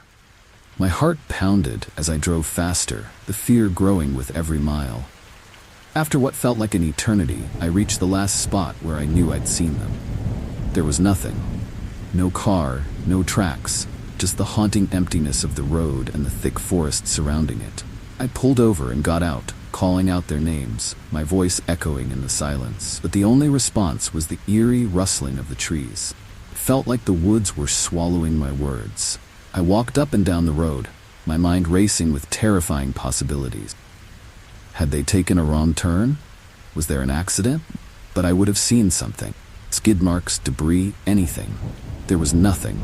It was as if they'd been erased from the road, leaving no trace behind. The fear gnawed at me, and I couldn't shake the feeling that something sinister was at play. Hours passed, and there was still no sign of them. The sun was starting to set, casting long, eerie shadows over the road. The wilderness, once peaceful, now felt haunting, like it was hiding something from me. I was desperate, my mind spiraling into dark places. What if they were lost out there? What if someone or something had taken them? Just when I thought I couldn't take the silence any longer, I saw it. Faint tracks leading off the road and into the forest. My heart raced as I followed them, my mind screaming that this was my only lead. Tracks were fresh, but they didn't make sense. They led deeper into the woods, far from the road, where no car or camper could possibly go. Still, I followed, my hands trembling, fear clawing at my chest. As I ventured further into the woods, the tracks disappeared, swallowed by the thick underbrush. I stood there, the trees looming over me, casting eerie shadows in the fading light. I called out again, my voice shaking. The forest swallowed my words. It felt like I was walking into a nightmare, kind where nothing makes sense and you're constantly on the edge of something terrible. I searched until the sun had completely set, but there was no sign of my wife or the kids. Exhausted and terrified, I made my way back to the road, my mind racing with every possible explanation. Had they been taken by someone? Had they somehow driven off the road without me noticing? None of it made sense, and the not knowing was the worst part. I finally made it back to my car, cold night air chilling me to the bone. I sat there, staring at the empty road, feeling more alone than I ever had in my life. The police eventually came, but they found nothing. No car, no camper, no sign that they had ever been there at all. It was like they had disappeared from existence, leaving me with nothing but haunting questions and no answers. To this day, I still search for them. Every lead, every faint rumor, I follow. But deep down, I know the truth. They're gone. And whatever took them that day, whatever made them vanish from that lonely road, it's still out there, waiting, watching. The wilderness isn't always what it seems, and sometimes the things you lose are never meant to be found.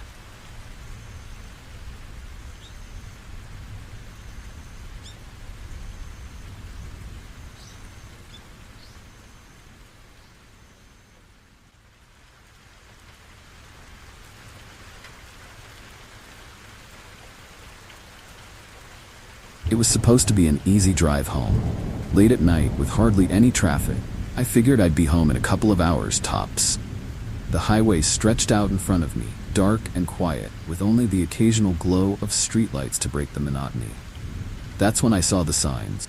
Bright orange construction warnings, directing me to take a detour. I groaned, but I didn't think much of it. Detours happen all the time, especially on these back roads. I followed the signs onto a narrow, unmarked road that wound through the woods. Further I went, the more isolated it felt.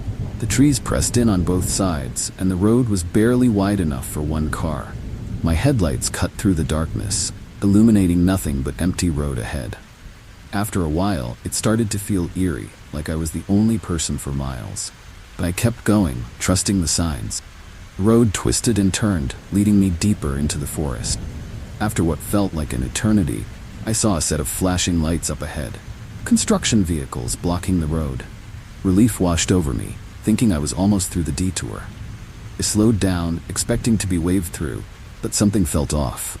There were no workers in sight, just the trucks, sitting there, engines idling, casting long, eerie shadows across the road. I pulled up, rolled down my window, and waited for someone to approach, but no one did.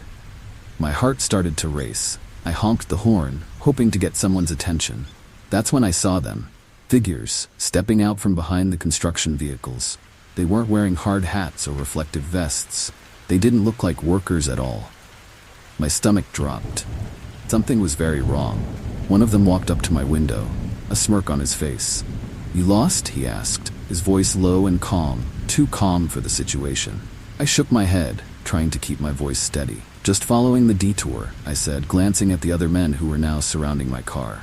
The man smiled, but there was something chilling about it. "Yeah, this road's closed," he said, "but we can help you out, for a price." My pulse quickened. This wasn't construction. This was an ambush. My mind raced as I tried to figure out what to do.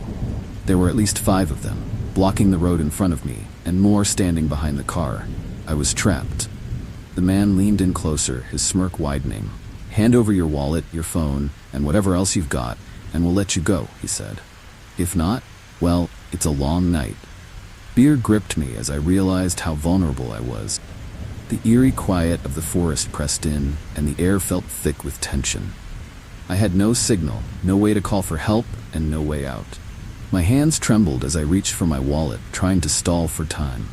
But even as I handed it over, I knew it wouldn't be enough. These men weren't just after money, they were after control. I had to think fast. The road was too narrow to turn around, and if I tried to run, they'd catch me. But then, out of the corner of my eye, I saw it. A narrow path leading off the road, barely visible in the shadows. It wasn't much, but it was my only chance. Without thinking, I slammed the car into reverse, the tires screeching as I backed up as fast as I could. The men shouted, chasing after me, but I didn't stop. It swerved onto the narrow path, the car bouncing over the rough terrain, branches scraping against the windows. My heart pounded as I sped through the trees, my hands gripping the wheel tight. The men were still behind me, their shouts echoing through the woods, but the path was too tight for them to follow in their trucks. I just had to keep going, put as much distance between us as possible. The path twisted and turned, and I had no idea where it would lead, but I didn't care. I just needed to get away. Finally, after what felt like hours, the trees opened up, and I found myself back on the main highway. My heart was still racing, adrenaline pumping through my veins. I didn't stop driving until I saw the lights of the nearest town in the distance. I pulled into a gas station, my hands still shaking as I tried to catch my breath. The fear was still there, gnawing at the edges of my mind. Those men had set up the perfect trap, and I'd nearly fallen for it. I didn't know if they'd catch someone else that night, but one thing was clear. Next time I see a detour sign, I'll think twice. Sometimes the real danger isn't the road ahead. It's the people waiting in the shadows, ready to take advantage of anyone who crosses their path.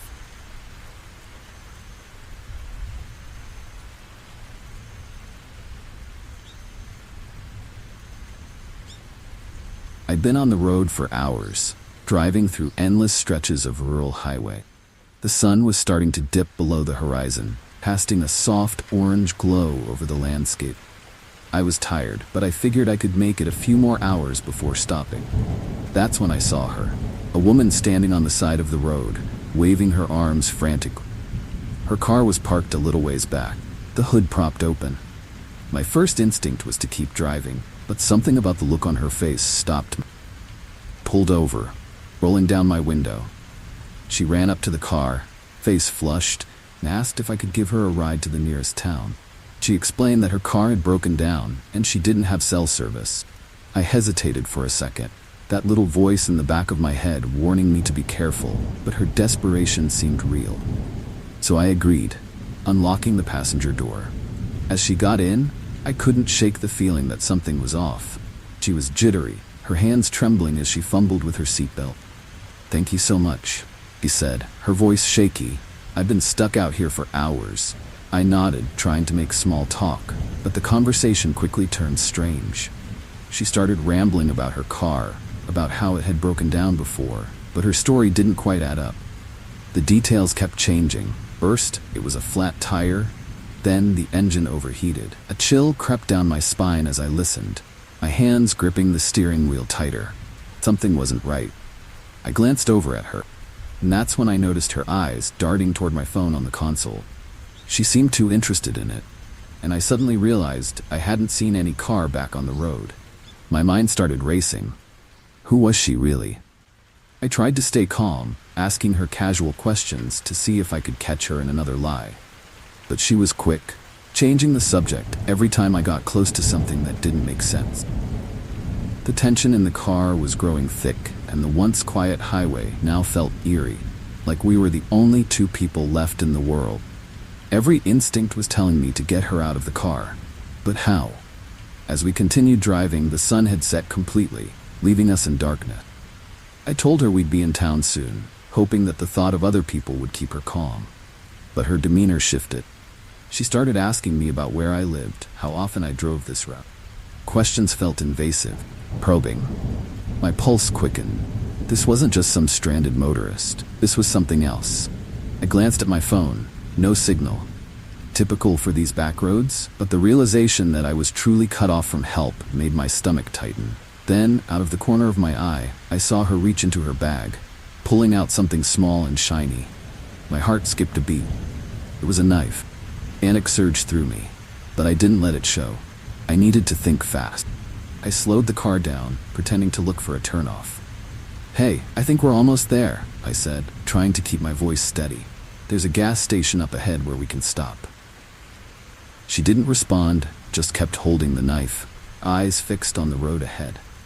The air in the car felt thick with tension, each second dragging on, the silence becoming unbearable. Finally, I spotted a gas station, its lights flickering in the distance. I pulled into the lot, my heart racing, and parked the car right in front of the entrance, where the clerk inside could see us. "I'll just run in and grab a map," I said, trying to sound casual. She stared at me, her grip tightening on the knife.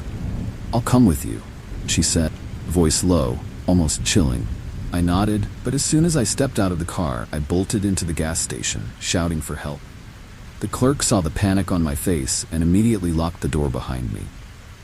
We watched as the woman stood there for a moment, then calmly got out of the car and disappeared into the darkness.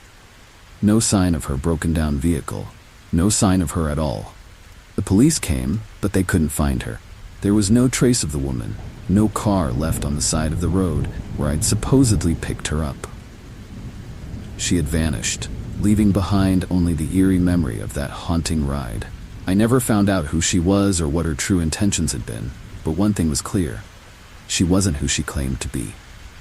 Since that night, I've been a lot more cautious about picking up hitchhikers. Sometimes, the people who seem most in need of help aren't the ones who are in danger. They're the ones bringing danger to you. If you ever find yourself on a dark road and someone flags you down, think twice. You might be letting more than just a stranger into your car.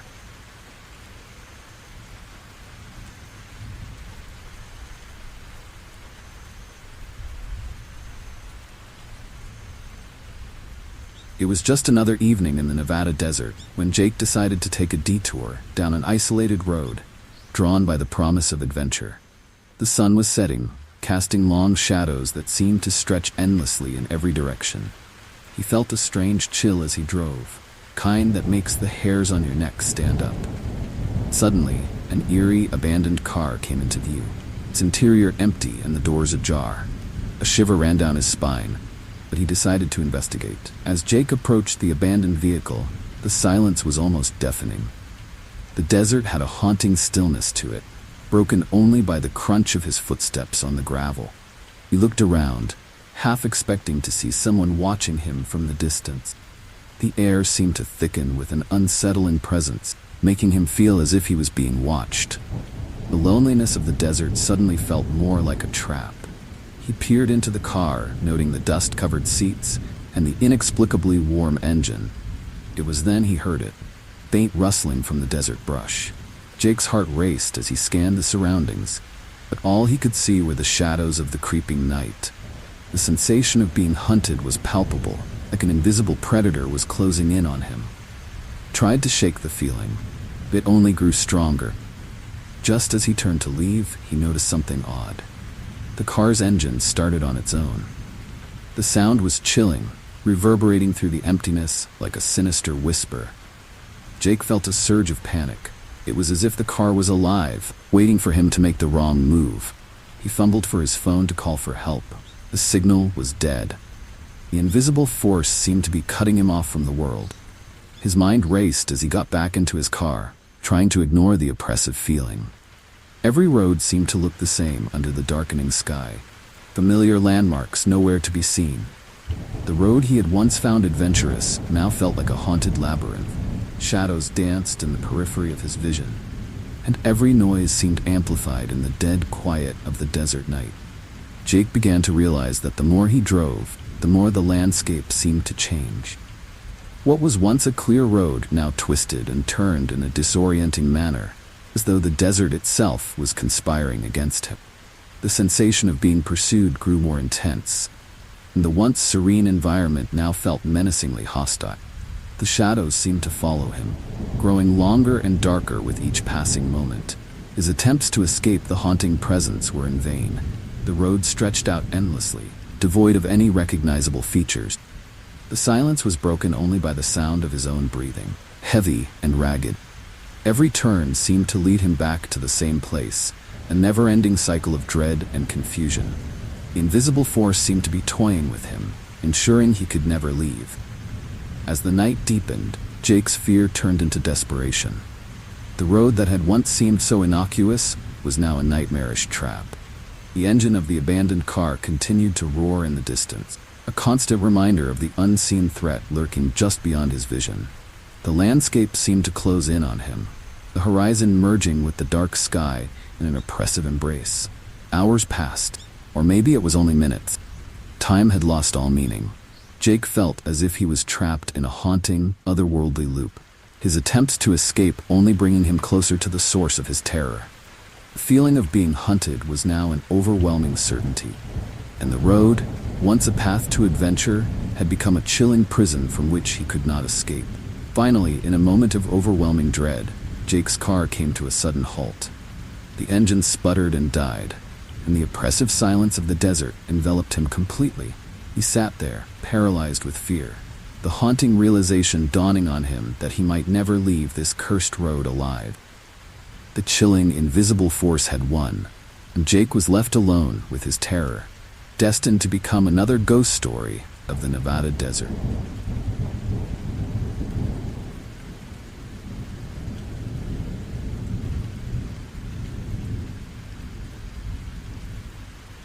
In rural Georgia, James had taken a shortcut to avoid the usual traffic, only to find himself on a seemingly endless highway. The road stretched out before him, eerily quiet, save for the occasional chirp of crickets. It was a clear night, but there was something off about the way the road signs seemed to shift and blur. Creeping unease settled over him as he noticed that familiar landmarks kept changing position. At first, James thought it was just his imagination playing tricks on him. The road signs appeared to dance in and out of view, creating a disorienting effect. Every time he passed a sign, he'd expect the next one to be in the same spot, but instead, they seemed to have moved. The disorienting feeling was unsettling, making him feel like he was trapped in a nightmarish loop. The tranquil night was giving way to an ever-growing sense of dread. The farther James drove, the more he realized that the highway was a trap, a sinister game orchestrated by an unknown force. He tried to retrace his steps, but the road signs kept shifting, ensuring he couldn't find his way back. Faint sounds of laughter seemed to echo around him, making the whole experience even more chilling. He was no longer just lost. He was entangled in a malevolent presence's cruel scheme. As the hours ticked by, James felt the oppressive weight of the highway closing in on him. The surroundings grew increasingly menacing, with the shadows of the trees looking like dark, creeping figures. The once familiar highway had transformed into a haunting maze, with every turn leading him further into its eerie grasp. He could feel the malevolent presence drawing closer, beating off his fear. In a desperate bid to escape, James slammed on the brakes and got out of his car, hoping to find some sort of landmark or sign of civilization. But the night seemed to mock him with its silence and the disorienting darkness. His flashlight flickered, casting strange, unsettling shadows on the trees. The feeling of being hunted was relentless, like an invisible predator lurking just out of sight. The further James wandered, the more he realized he was walking in circles. The road, which once seemed straightforward, now appeared to twist and loop in impossible ways. Each sign he encountered seemed to whisper to him, urging him deeper into the highway's clutches. The fear was palpable, an almost physical presence pressing down on him. Eventually, exhausted and disoriented, James returned to his car, hoping that he might find a way out if he drove long enough. But as he started the engine, the road ahead seemed to stretch endlessly into the night. with the same haunting signs and shifting landmark. The realization dawned on him with chilling clarity. There was no escape from this forsaken highway. James's attempts to leave grew more desperate as the night wore on. The highway seemed to laugh at his futile efforts, its malevolent presence weaving through the darkness. Haunting sense of being watched was almost unbearable, making every sound and shadow seem sinister. The road had him trapped, and the longer he stayed, the more it seemed to consume him. As dawn approached, James felt a glimmer of hope, thinking the light might break the highway's grip on him. But even as the first rays of sunlight touched the road, the signs remained eerily unchanged, and the oppressive atmosphere didn't lift. He was still ensnared in the highway's curse, the haunting loop that refused to release him from its grasp. By the time the sun was fully up, James was left with the unsettling realization that the forsaken highway had become his new reality. The road had claimed him, and there was no telling how many others had fallen victim to its eerie, malevolent design. The once familiar route had turned into a never-ending nightmare, and James was now part of its chilling story.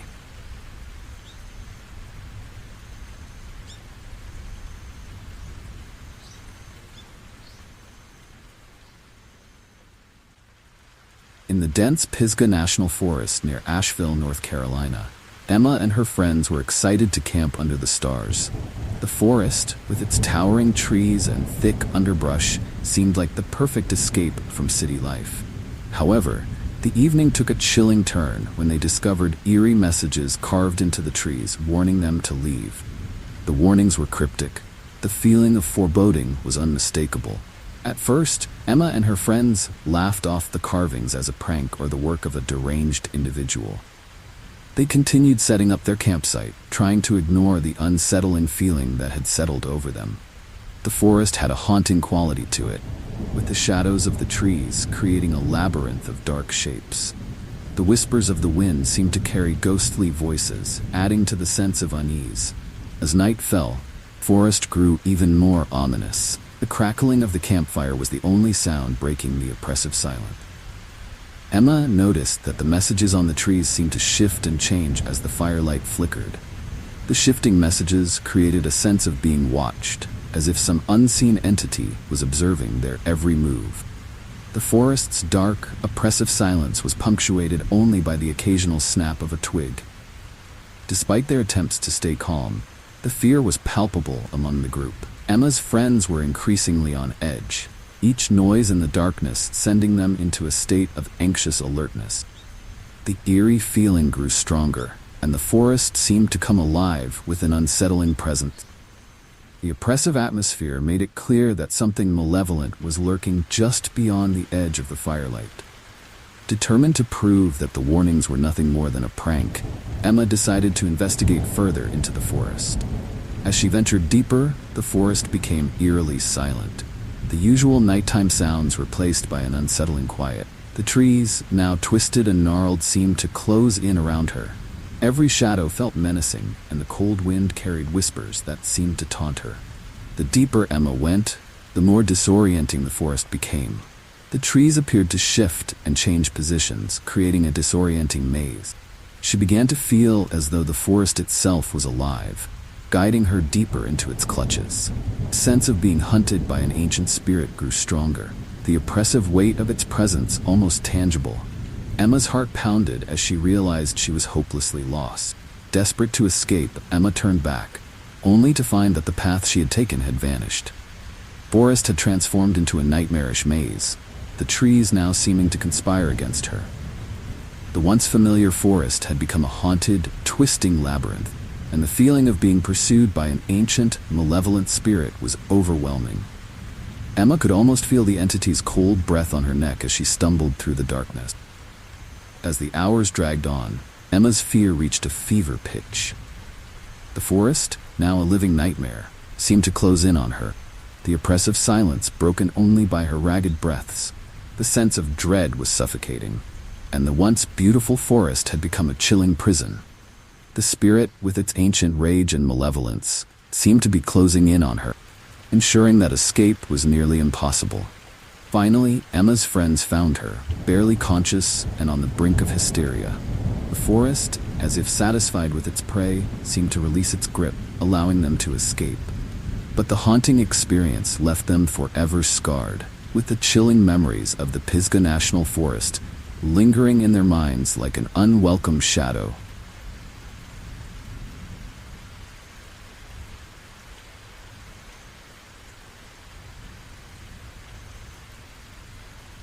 On the outskirts of Chicago, Illinois, Lisa was driving home from a late-night shift when she encountered a toll booth. Hadn't been there before. It stood alone in the dark, illuminated by the harsh glow of a single flickering light. Curiosity and fatigue got the better of her, and she stopped to pay the toll, despite the ominous feeling that settled over her. Little did she know, this toll booth was a gateway to a nightmarish journey. After paying, Lisa resumed her drive, only to find the road ahead warped into an endless loop. No matter which direction she turned, she always ended up back at the toll booth. The unsettling realization that she was trapped in this macabre loop filled her with a sense of dread. The toll booth, now a haunting fixture, seemed to mock her efforts to escape with its eerie, unchanging presence. As the minutes turned to hours, the nightmarish quality of the road began to intensify. The familiar landscape of Chicago's outskirts became a surreal and menacing tableau. The once familiar roads twisted and contorted into grotesque shapes, the shadows playing tricks on her tired eyes. Each turn she took only seemed to lead her deeper into a chilling trap, the toll booth reappearing with disturbing regularity. Lisa's panic mounted as the same scenery repeated over and over again, each loop growing more nightmarish than the last. The toll booth's flickering light cast long, sinister shadows that seemed to reach out and grasp at her as she drove past. The oppressive feeling of being trapped was compounded by the relentless, haunting presence of the toll booth, making her feel as though she was being watched by something malevolent. Desperate to break the cycle, Lisa tried to drive off the road, only to find her car unable to leave the asphalt. It was as if an invisible barrier prevented her from escaping the twisted loop. The toll booth, now a symbol of her entrapment, loomed larger in her mind, a haunting reminder of her inability to escape the nightmare. The chilling realization that she was being toyed with by an unseen force was almost too much to bear. The darkness of the night seemed to close in around her, the road becoming a distorted maze of fear and confusion. Lisa's attempts to navigate the shifting landscape only seemed to draw her further into the loop's sinister grasp. Each passing minute felt like an eternity, with the toll booth's flickering light becoming a haunting beacon of her trapped fate. The sense of dread and hopelessness grew stronger, suffocating her with its oppressive weight.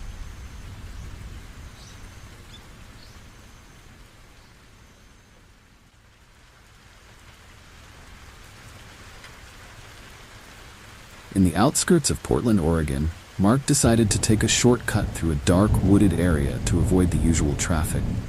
The shortcut, though unmarked on the map, seemed like a quick way home. As he ventured into the woods, the air grew colder, and the dense trees formed an almost suffocating canopy above. The silence of the forest was unsettling, broken only by the occasional rustling of leaves and the eerie calls of distant animals. The deeper Mark drove, the darker and more oppressive the woods became. Trees, now thick and twisted, seemed to press in on him from all sides.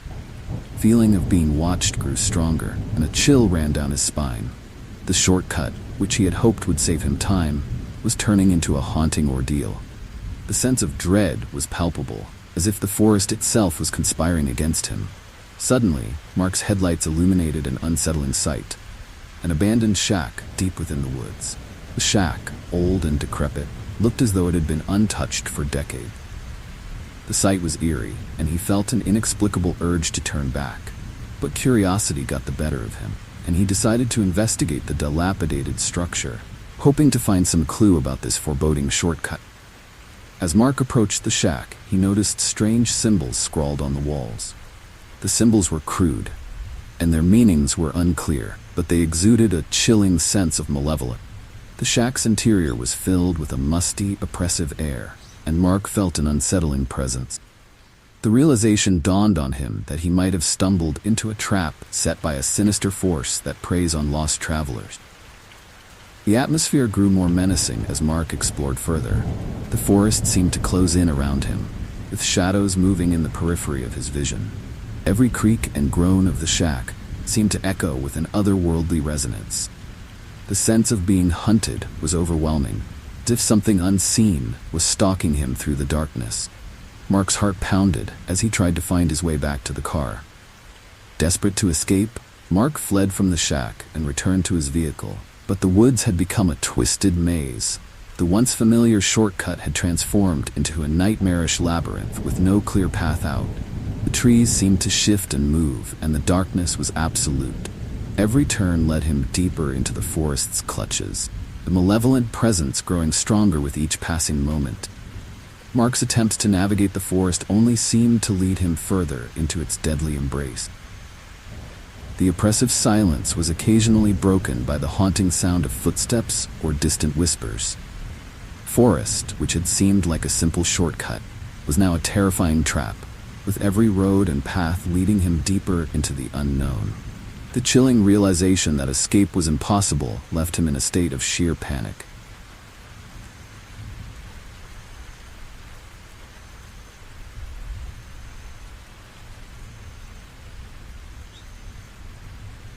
While camping in the Redwood National and State Parks in California, a group of friends, Sarah, Mike, and Jenny, stumbled upon an abandoned campsite.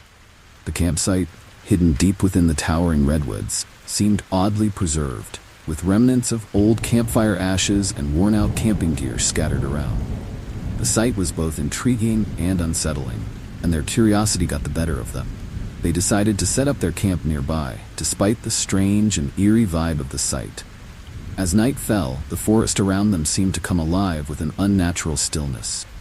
The towering trees cast long, haunting shadows that danced in the flickering light of their campfire.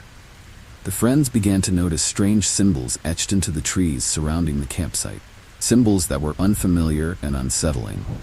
A sense of foreboding settled over them, and the comforting sounds of the forest seemed to fade into an eerie silence. Jenny, determined to get to the bottom of the mystery, started to investigate the symbols further.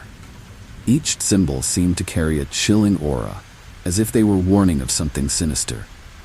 Her flashlight revealed more symbols, each more disturbing than the last.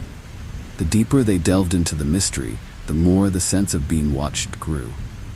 It was as though the forest itself was aware of their presence and disapproved of their intrusion. As the night wore on, strange occurrences began to unfold. The campfire light seemed to waver and shift, casting unsettling shadows that moved independently of the fire. Friends heard whispers carried on the wind, whispers that seemed to be a blend of fear and anger. The forest, once welcoming, now felt like a trap, with the ancient trees looming ominously over them. The sense of being hunted by something malevolent grew stronger with every passing moment. The forest grew increasingly dark and oppressive, and the friends felt an almost tangible presence among the trees. They decided to leave the campsite. The path they once knew seemed to twist and change, leading them in circles. The sense of being trapped in a nightmarish maze intensified as the forest seemed to close in on them. The feeling of being pursued by an unseen force was overwhelming, and the eerie silence of the woods was deafening. In a desperate bid to escape, Sarah, Mike, and Jenny tried to find their way back to their vehicle, but the forest had become a twisted labyrinth. The once familiar terrain was now an ominous and shifting maze, with the symbols and shadows adding to their disorientation. Each step felt like it was taking them deeper into a dark and malevolent realm, and the oppressive sense of danger was nearly unbearable. Their attempts to navigate the forest only seemed to draw them further into its clutches. The ancient redwoods, now shrouded in darkness, seemed to close in around them, their gnarled branches creating a suffocating canopy. The whispers grew louder, mingling with the sound of their panicked breaths. The forest seemed to pulse with a chilling energy, as if it were alive and determined to keep them from escaping.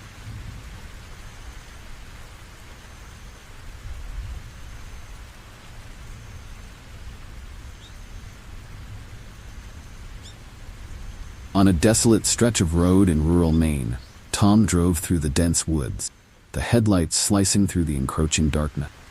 It was an unusually quiet night, and the solitude of the forest felt both peaceful and unsettling. Suddenly, he began to hear faint whispers coming from the woods. At first, they were barely audible, like a distant conversation. They grew louder and more frantic as he drove. The whispers seemed to beckon him, leading him deeper into the forest's heart. Tom's curiosity got the better of him, and he slowed down, straining to hear the whispers more clearly. They were now a haunting cacophony, swirling around him with a chilling urgency. The eerie voices seemed to guide him, and as he followed the sound, the forest grew denser and more foreboding. The shadows between the trees lengthened, and a sense of dread began to settle in, as if the whispers were leading him toward a hidden terror that emerged only under the cover of night. Despite the growing unease, Tom pressed on, driven by a morbid curiosity. The whispers led him to a small clearing, where the darkness seemed to take on a tangible form. In the center of the clearing stood an old, dilapidated structure, half hidden by the overgrown vegetation. The place had an unsettling aura, as if it had been abandoned for years, yet somehow it was still waiting for him. The whispers grew louder, their frantic tones now almost pleading. As he approached the structure, Tom noticed strange symbols etched into the walls, their meanings obscured by time and decay. The air was thick with an oppressive silence, punctuated only by the distant, haunting whispers that seemed to echo from every corner of the clearing. The sense of being watched intensified, and Tom felt a chill run down his spine. The whispers now seemed to come from the shadows themselves, guiding him toward a terrifying revelation. Tom entered the structure, his flashlight casting eerie shadows on the walls. The inside was filled with strange, ancient artifacts and remnants of rituals long forgotten. The whispers grew louder, their frantic tone now accompanied by a chilling, supernatural presence. It was as if the very walls of the place were alive, resonating with the voices of those who had come before him, trapped in a nightmarish loop. The deeper Tom ventured, the more the whispers seemed to envelop him, their urgency increasing as if trying to warn him of something unspeakable. The air grew colder, and the shadows around him began to shift and writhe, as though they were alive. Tom's heart raced with terror as he realized that the whispers were not merely guiding him, but were part of a malevolent force that sought to keep him trapped in this place forever. Desperately, Tom turned to leave, but the clearing had changed. The familiar path he had taken was now obscured by a dense fog that seemed to rise from the ground. The whispers were now a cacophony of desperate, pleading voices, urging him to stay. As he struggled to find his way out, he felt a cold, ghostly touch on his shoulder, and a sense of overwhelming dread filled him. The road he had once found quiet and peaceful was now a labyrinth of terror, with no escape in sight.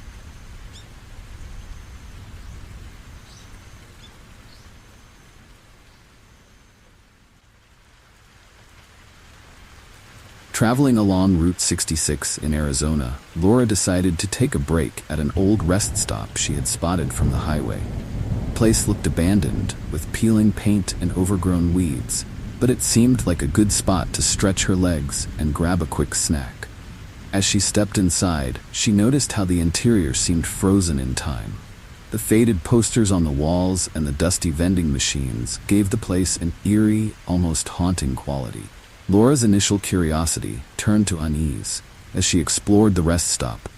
She found strange items scattered around, an old newspaper with headlines about disappearances and a notebook filled with cryptic notes.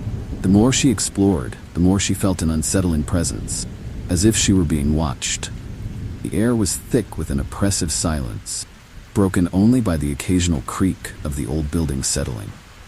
A chilling realization began to dawn on her. She might not be alone. In the dim light of the rest stop, Laura noticed strange markings on the walls, resembling symbols she couldn't quite understand. They seemed to pulsate with an eerie energy, casting long, ghostly shadows in the flickering light. The sense of foreboding grew stronger, and the oppressive atmosphere of the place seemed to weigh down on her. It became clear that this was not just an abandoned rest stop, but something far more sinister. As Laura continued to investigate, she stumbled upon a hidden door leading to a basement. The stairs creaked ominously as she descended, the air growing colder with each step. The basement was filled with old, dusty furniture and personal belongings that looked like they had been left in a hurry. The chilling feeling of being watched was almost overwhelming, and she felt an increasing sense of dread as she searched the basement for answers. In a dark corner of the basement, Laura discovered a collection of old photographs and documents detailing the rest stop's grim history. It became apparent that the place had a deadly reputation, associated with a series of unexplained disappearances. The air was thick with an unsettling presence, and Laura felt a sudden, cold draft as if the ghosts of the past were trying to communicate with her. The sense of danger escalated as Laura realized she was not just in a place of history, but in a trap set by something malevolent. The rest stop, with its haunting past and eerie atmosphere, seemed to be alive, a sinister force. Desperate to leave, Laura raced back up the stairs, only to find the main entrance blocked by an invisible barrier. She was trapped, with the oppressive weight of the rest stop's dark history closing in on her.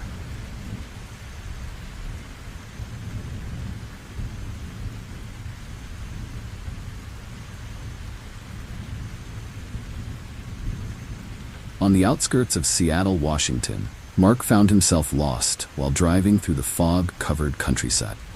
As he navigated the winding roads, he stumbled upon a small village that seemed to appear out of nowhere. The village was quaint and picturesque, with charming houses and a serene atmosphere. However, something about it felt unsettling and almost surreal, as if it existed on the edge of reality. Mark decided to explore the village, hoping to find directions or some form of assistance. The streets were eerily quiet, and the houses appeared empty, their windows dark and lifeless. As he walked through the village, he noticed that the landscape seemed to shift subtly, with familiar landmarks changing positions. The village, while hauntingly beautiful, had an air of deception, as if it was hiding something sinister. The longer Mark stayed, the more he felt an overwhelming sense of dread. The village seemed to exist in a state of perpetual twilight, with an eerie, unearthly glow illuminating the streets. As he wandered further, he began to realize that the village was not just disappearing, but was part of a malevolent trap. The villagers, though unseen, seemed to be orchestrating a sinister game with him as their prey. Fog thickened, and the village's once charming facades began to crack and warp, revealing a more grotesque and unsettling reality. The houses, now twisted and distorted, seemed to close in on him. Mark felt an invisible force guiding him through a nightmarish maze of streets that led nowhere. The village, which had once seemed like a safe haven, was now a chilling trap designed to ensnare him. As Mark desperately tried to find a way out, the village's true nature became horrifyingly clear. The once serene setting was a facade for a nightmarish reality, where the boundaries of time and space were blurred. The villagers, now revealed as spectral entities, were intent on keeping him trapped in their twisted realm forever. The sense of being hunted and the haunting atmosphere of the village left Mark in a state of sheer terror. In a final, desperate attempt to escape, Mark ran through the village, his heart pounding with fear. The streets seemed to shift and change around him, making it impossible to find his way back to the entrance.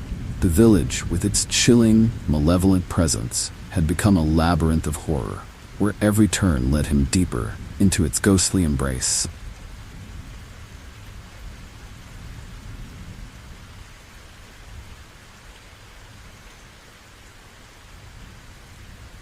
While navigating through the murky swamps of Louisiana, Clara's headlights caught sight of an abandoned car in the middle of a narrow, fog-choked road.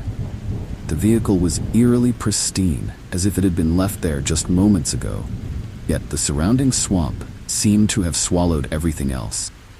Clara's curiosity, mixed with a sense of unease, prompted her to stop and investigate. The chilling fog rolled around her, and the silence was broken only by the occasional croak of a distant frog.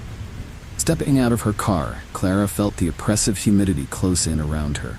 The abandoned car looked out of place, its shine contrasting starkly with the dilapidated swamp.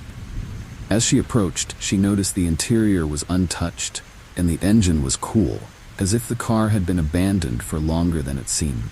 The swamp's silence was unnerving, and she couldn't shake the feeling that she was being watched by unseen eyes.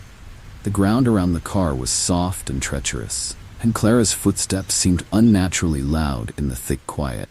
The sense of being followed grew stronger, and she started to hear faint rustling sounds in the underbrush, like someone, or something, moving just beyond her sight. The feeling of dread was almost palpable, as if the fog itself was concealing a lurking predator. Clara's heart raced as she tried to make sense of the unsettling atmosphere. As she circled the car, the rustling sounds grew louder and more deliberate. Clara's flashlight flickered, casting eerie shadows that seemed to move with a life of their own. Fog thickened, swallowing up the light and further distorting her surroundings. She realized that the swamp seemed to be closing in on her, the once distant rustling sounds now echoing with a haunting intensity. The sensation of being stalked was overwhelming. Clara decided to return to her car and leave the area. But as she turned, she saw that the vehicle she had driven was no longer where she had parked it. The horror of the situation hit her like a cold wave. Her car had vanished without a trace. The once familiar road was now obscured by the thickening fog, and the sense of being trapped in the swamp became more pronounced. The rustling sounds had stopped, replaced by an oppressive, suffocating silence. In a desperate attempt to find her car and escape, Clara pushed through the dense undergrowth, her flashlight struggling to penetrate the heavy fog.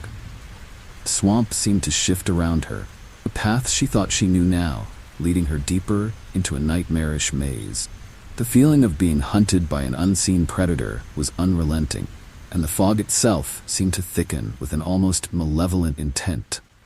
Every step she took felt heavier, the swamp's oppressive grip dragging her deeper into its chilling embrace. Clara's fear mounted as she realized that her attempts to find her car were only leading her further into the swamp's clutches. The sensation of being watched was all-consuming, and she could no longer distinguish between the sounds of her own breathing and the rustling that seemed to follow her every move. Clara's flashlight began to flicker and die, leaving her in near total darkness. The haunting silence was occasionally broken by distant, eerie calls from the swamp, as if the very land was taunting her. The sense of doom was palpable, and Clara's panic escalated. The once silent swamp now felt alive, a terrifying entity determined to keep her from escaping its grasp.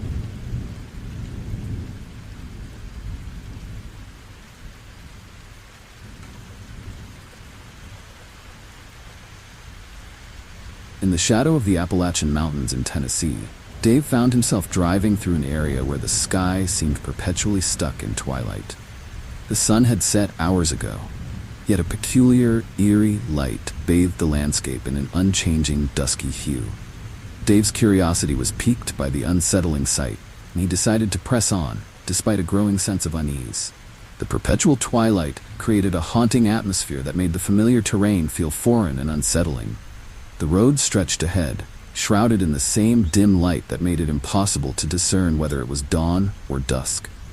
Dave noticed that the landscape around him seemed strangely static, as though time itself had come to a standstill. The trees, bathed in the twilight glow, cast long, haunting shadows that seemed to move independently of their source. The sensation of being trapped in a liminal space was overwhelming, and the feeling of dread began to seep in. As Dave continued driving, he saw occasional, faded road signs that seemed to flicker and shift in the twilight. The usual landmarks he relied on for navigation were nowhere to be seen, replaced by a disorienting, unchanging scenery.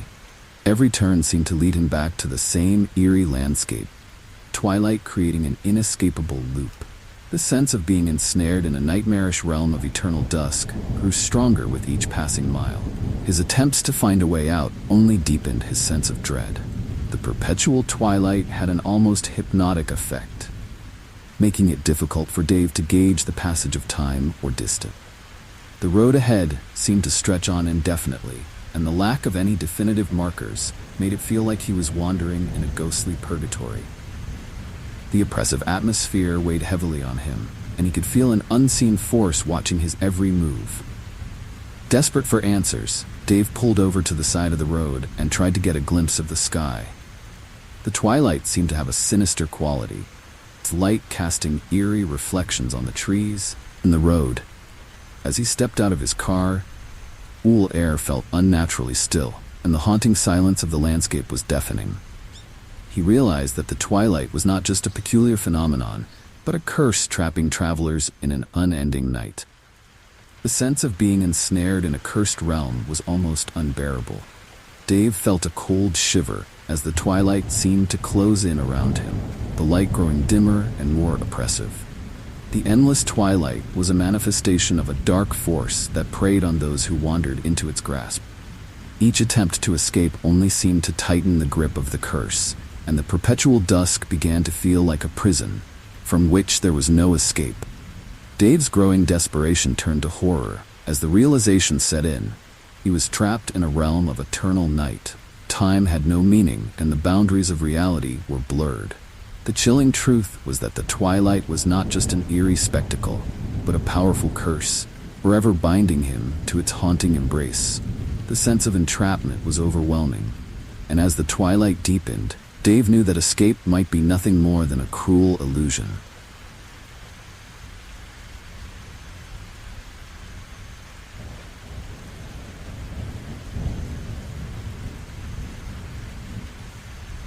In the backwoods of Pennsylvania, Sarah was driving home after a long day when she noticed strange lights flickering in the distance.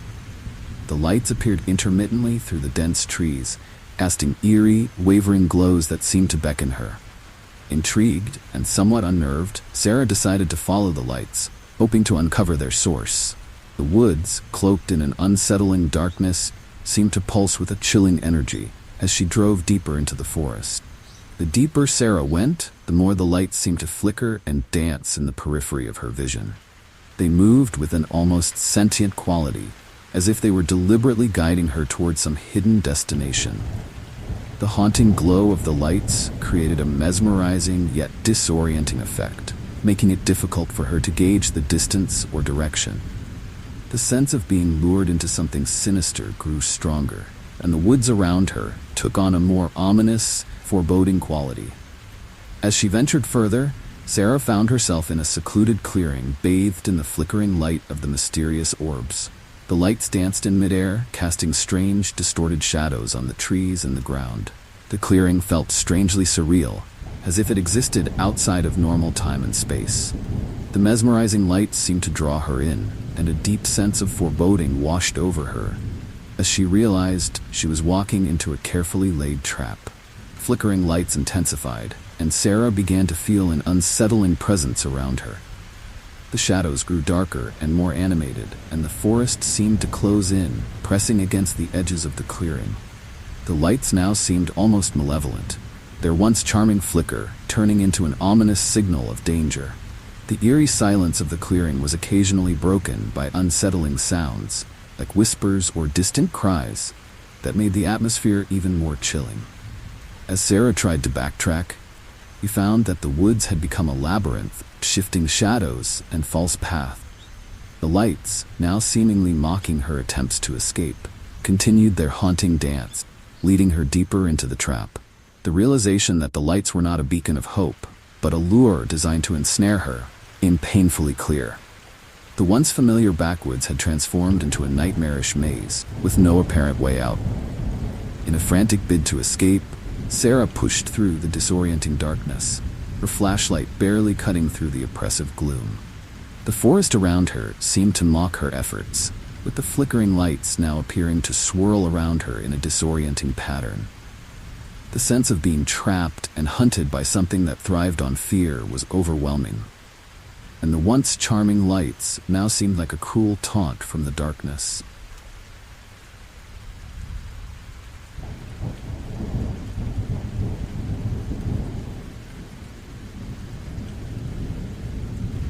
Camping near the Great Smoky Mountains in Tennessee, Alex and his friends were looking forward to a night under the stars, away from the noise of the city. They set up their campsite in a quiet clearing surrounded by dense woods.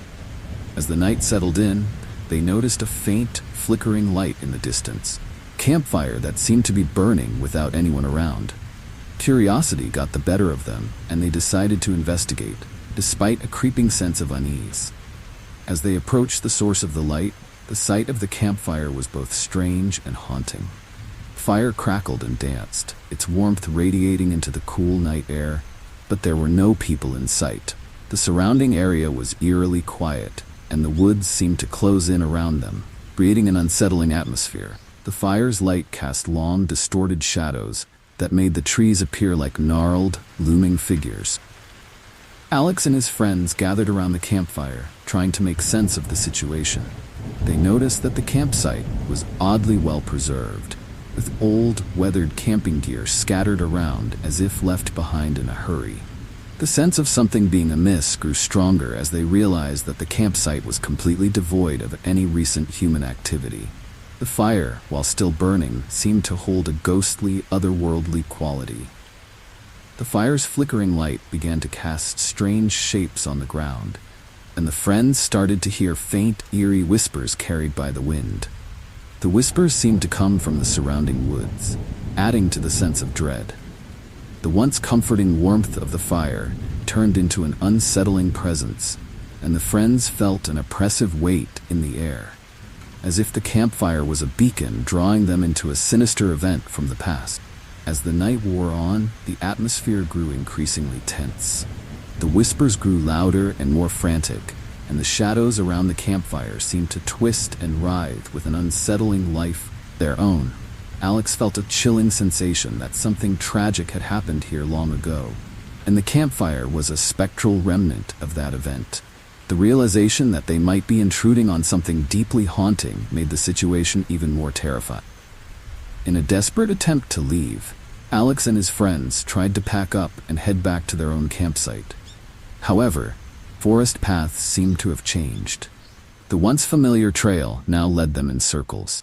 The campfire's eerie glow continued to illuminate their surroundings, casting a haunting light on the twisting, shifting shadows of the woods. The feeling of being trapped in a supernatural event was overwhelming, and the forest seemed to conspire against their escape.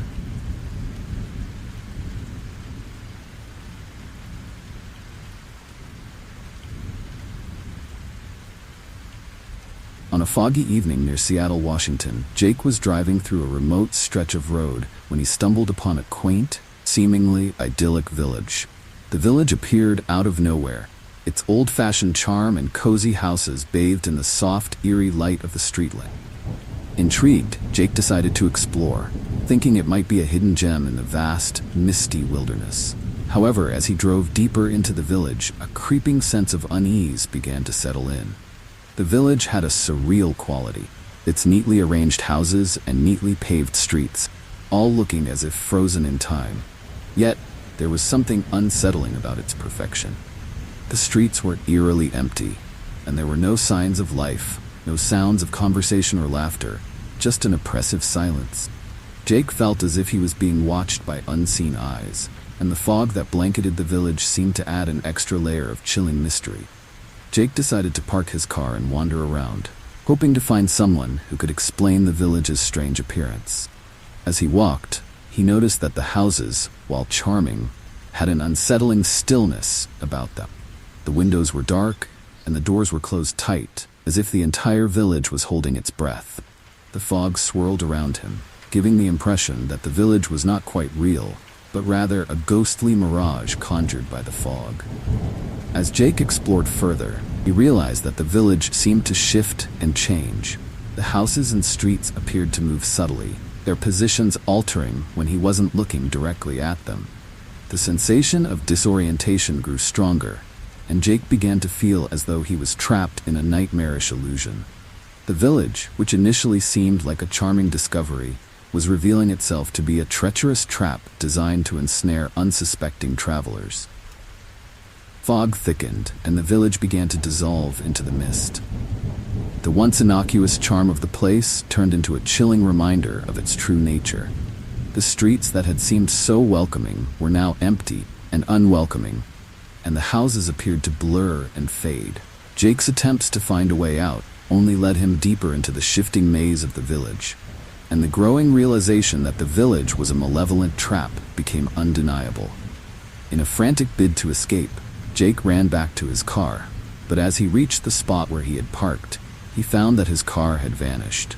The village was now completely engulfed in fog, and the once familiar surroundings had become an eerie, shifting labyrinth. The feeling of being hunted by an unseen force intensified, and Jake understood that the village was a malevolent trap for those who wandered too close. The village had claimed him just as it had countless others before him.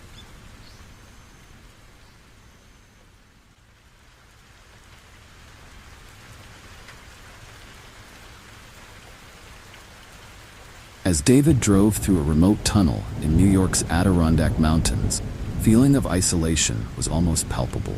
The walls of the tunnel, carved out of the ancient rock, loomed on either side, creating a claustrophobic atmosphere.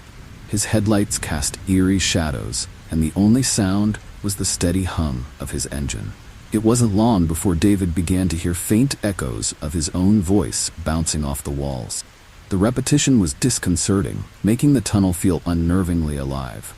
The echoes soon morphed into disturbing, dissonant noises that didn't quite match the rhythm of his voice. Strange, almost unintelligible whispers seemed to weave in and out of the echoes, growing louder with each passing moment.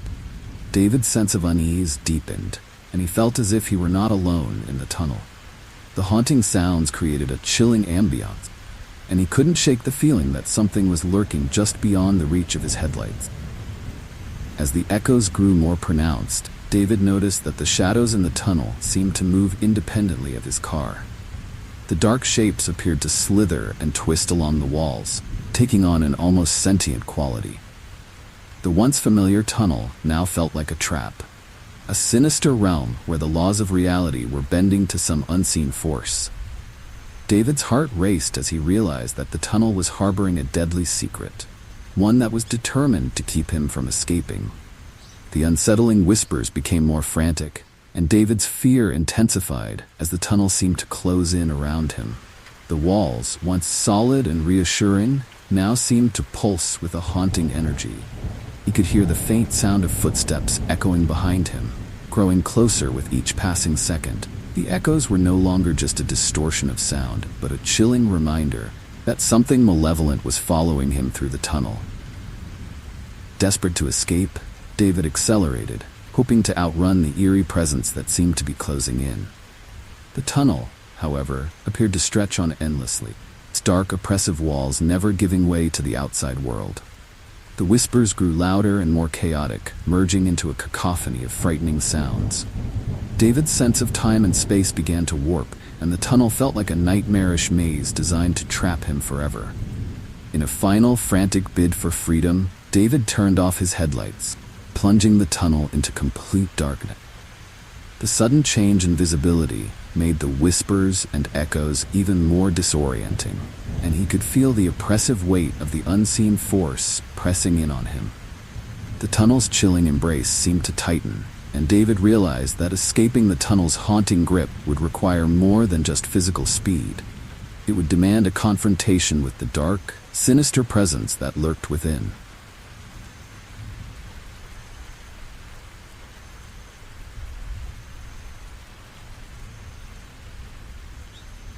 In a growing panic, Jenna tried to leave. The front door of the motel refused to budge, as if some invisible force was keeping her trapped inside. The haunting whispers she had heard earlier seemed to grow louder, echoing with a sinister urgency. The once familiar motel had transformed into a nightmarish maze, corridors that twisted and turned in disorienting ways.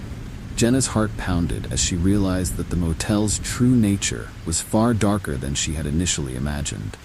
Desperate and frightened, Jenna searched for an alternative exit, but every attempt only led her deeper into the motel's sinister labyrinth. The feeling of being pursued by unseen entities grew stronger, and the chilling realization dawned that the motel's abandonment was not merely a result of neglect, the consequence of something far more malevolent. The ghosts of those who had stayed there were now fully awakened, seeking to ensnare anyone who dared to intrude on their forgotten domain. In the vast, desolate stretches of the desert near El Paso, Texas, Jenna's car sputtered to a stop just outside a crumbling, abandoned motel. The once vibrant sign now hung askew, its neon lights long extinguished. It was the only building in sight, and with night rapidly approaching, Jenna decided it was the perfect place to spend the night. the motel's dilapidated appearance offset by the eerie, ghostly quiet of the desert, which made the decision to stay both convenient and unsettling. Stepping into the motel's lobby, Jenna was struck by a chilling silence that seemed to permeate the air. The interior was covered in layers of dust, with old furniture shrouded in white sheets. The faint smell of decay lingered, and the flickering light from a broken chandelier cast eerie shadows on the walls. As Jenna wandered through the empty rooms, she discovered a series of unsettling clues: faded photographs, old receipts, and personal items that suggested the motel had been abruptly abandoned, leaving behind more than just empty spaces. The deeper Jenna explored, the more she felt a creeping sense of dread. In one of the rooms, she found a bed with neatly folded sheets and a diary lying open on the nightstand. The diary's pages were filled with frantic, desperate entries about the occupants' last days in the motel, hinting at something sinister that had driven them away. The more she read, the more the atmosphere seemed to thicken with an oppressive, chilling presence. As night fell, temperature dropped, and the motel seemed to come alive with haunting echoes of the past. Jenna heard the faint sounds of footsteps in the hallways, followed by doors creaking open and shut as if unseen guests were moving about. The sense of being watched was overwhelming, and every shadow seemed to flicker with a ghostly presence. The motel, once an ordinary establishment, now felt like a place trapped between worlds, a realm haunted by those who had never checked out.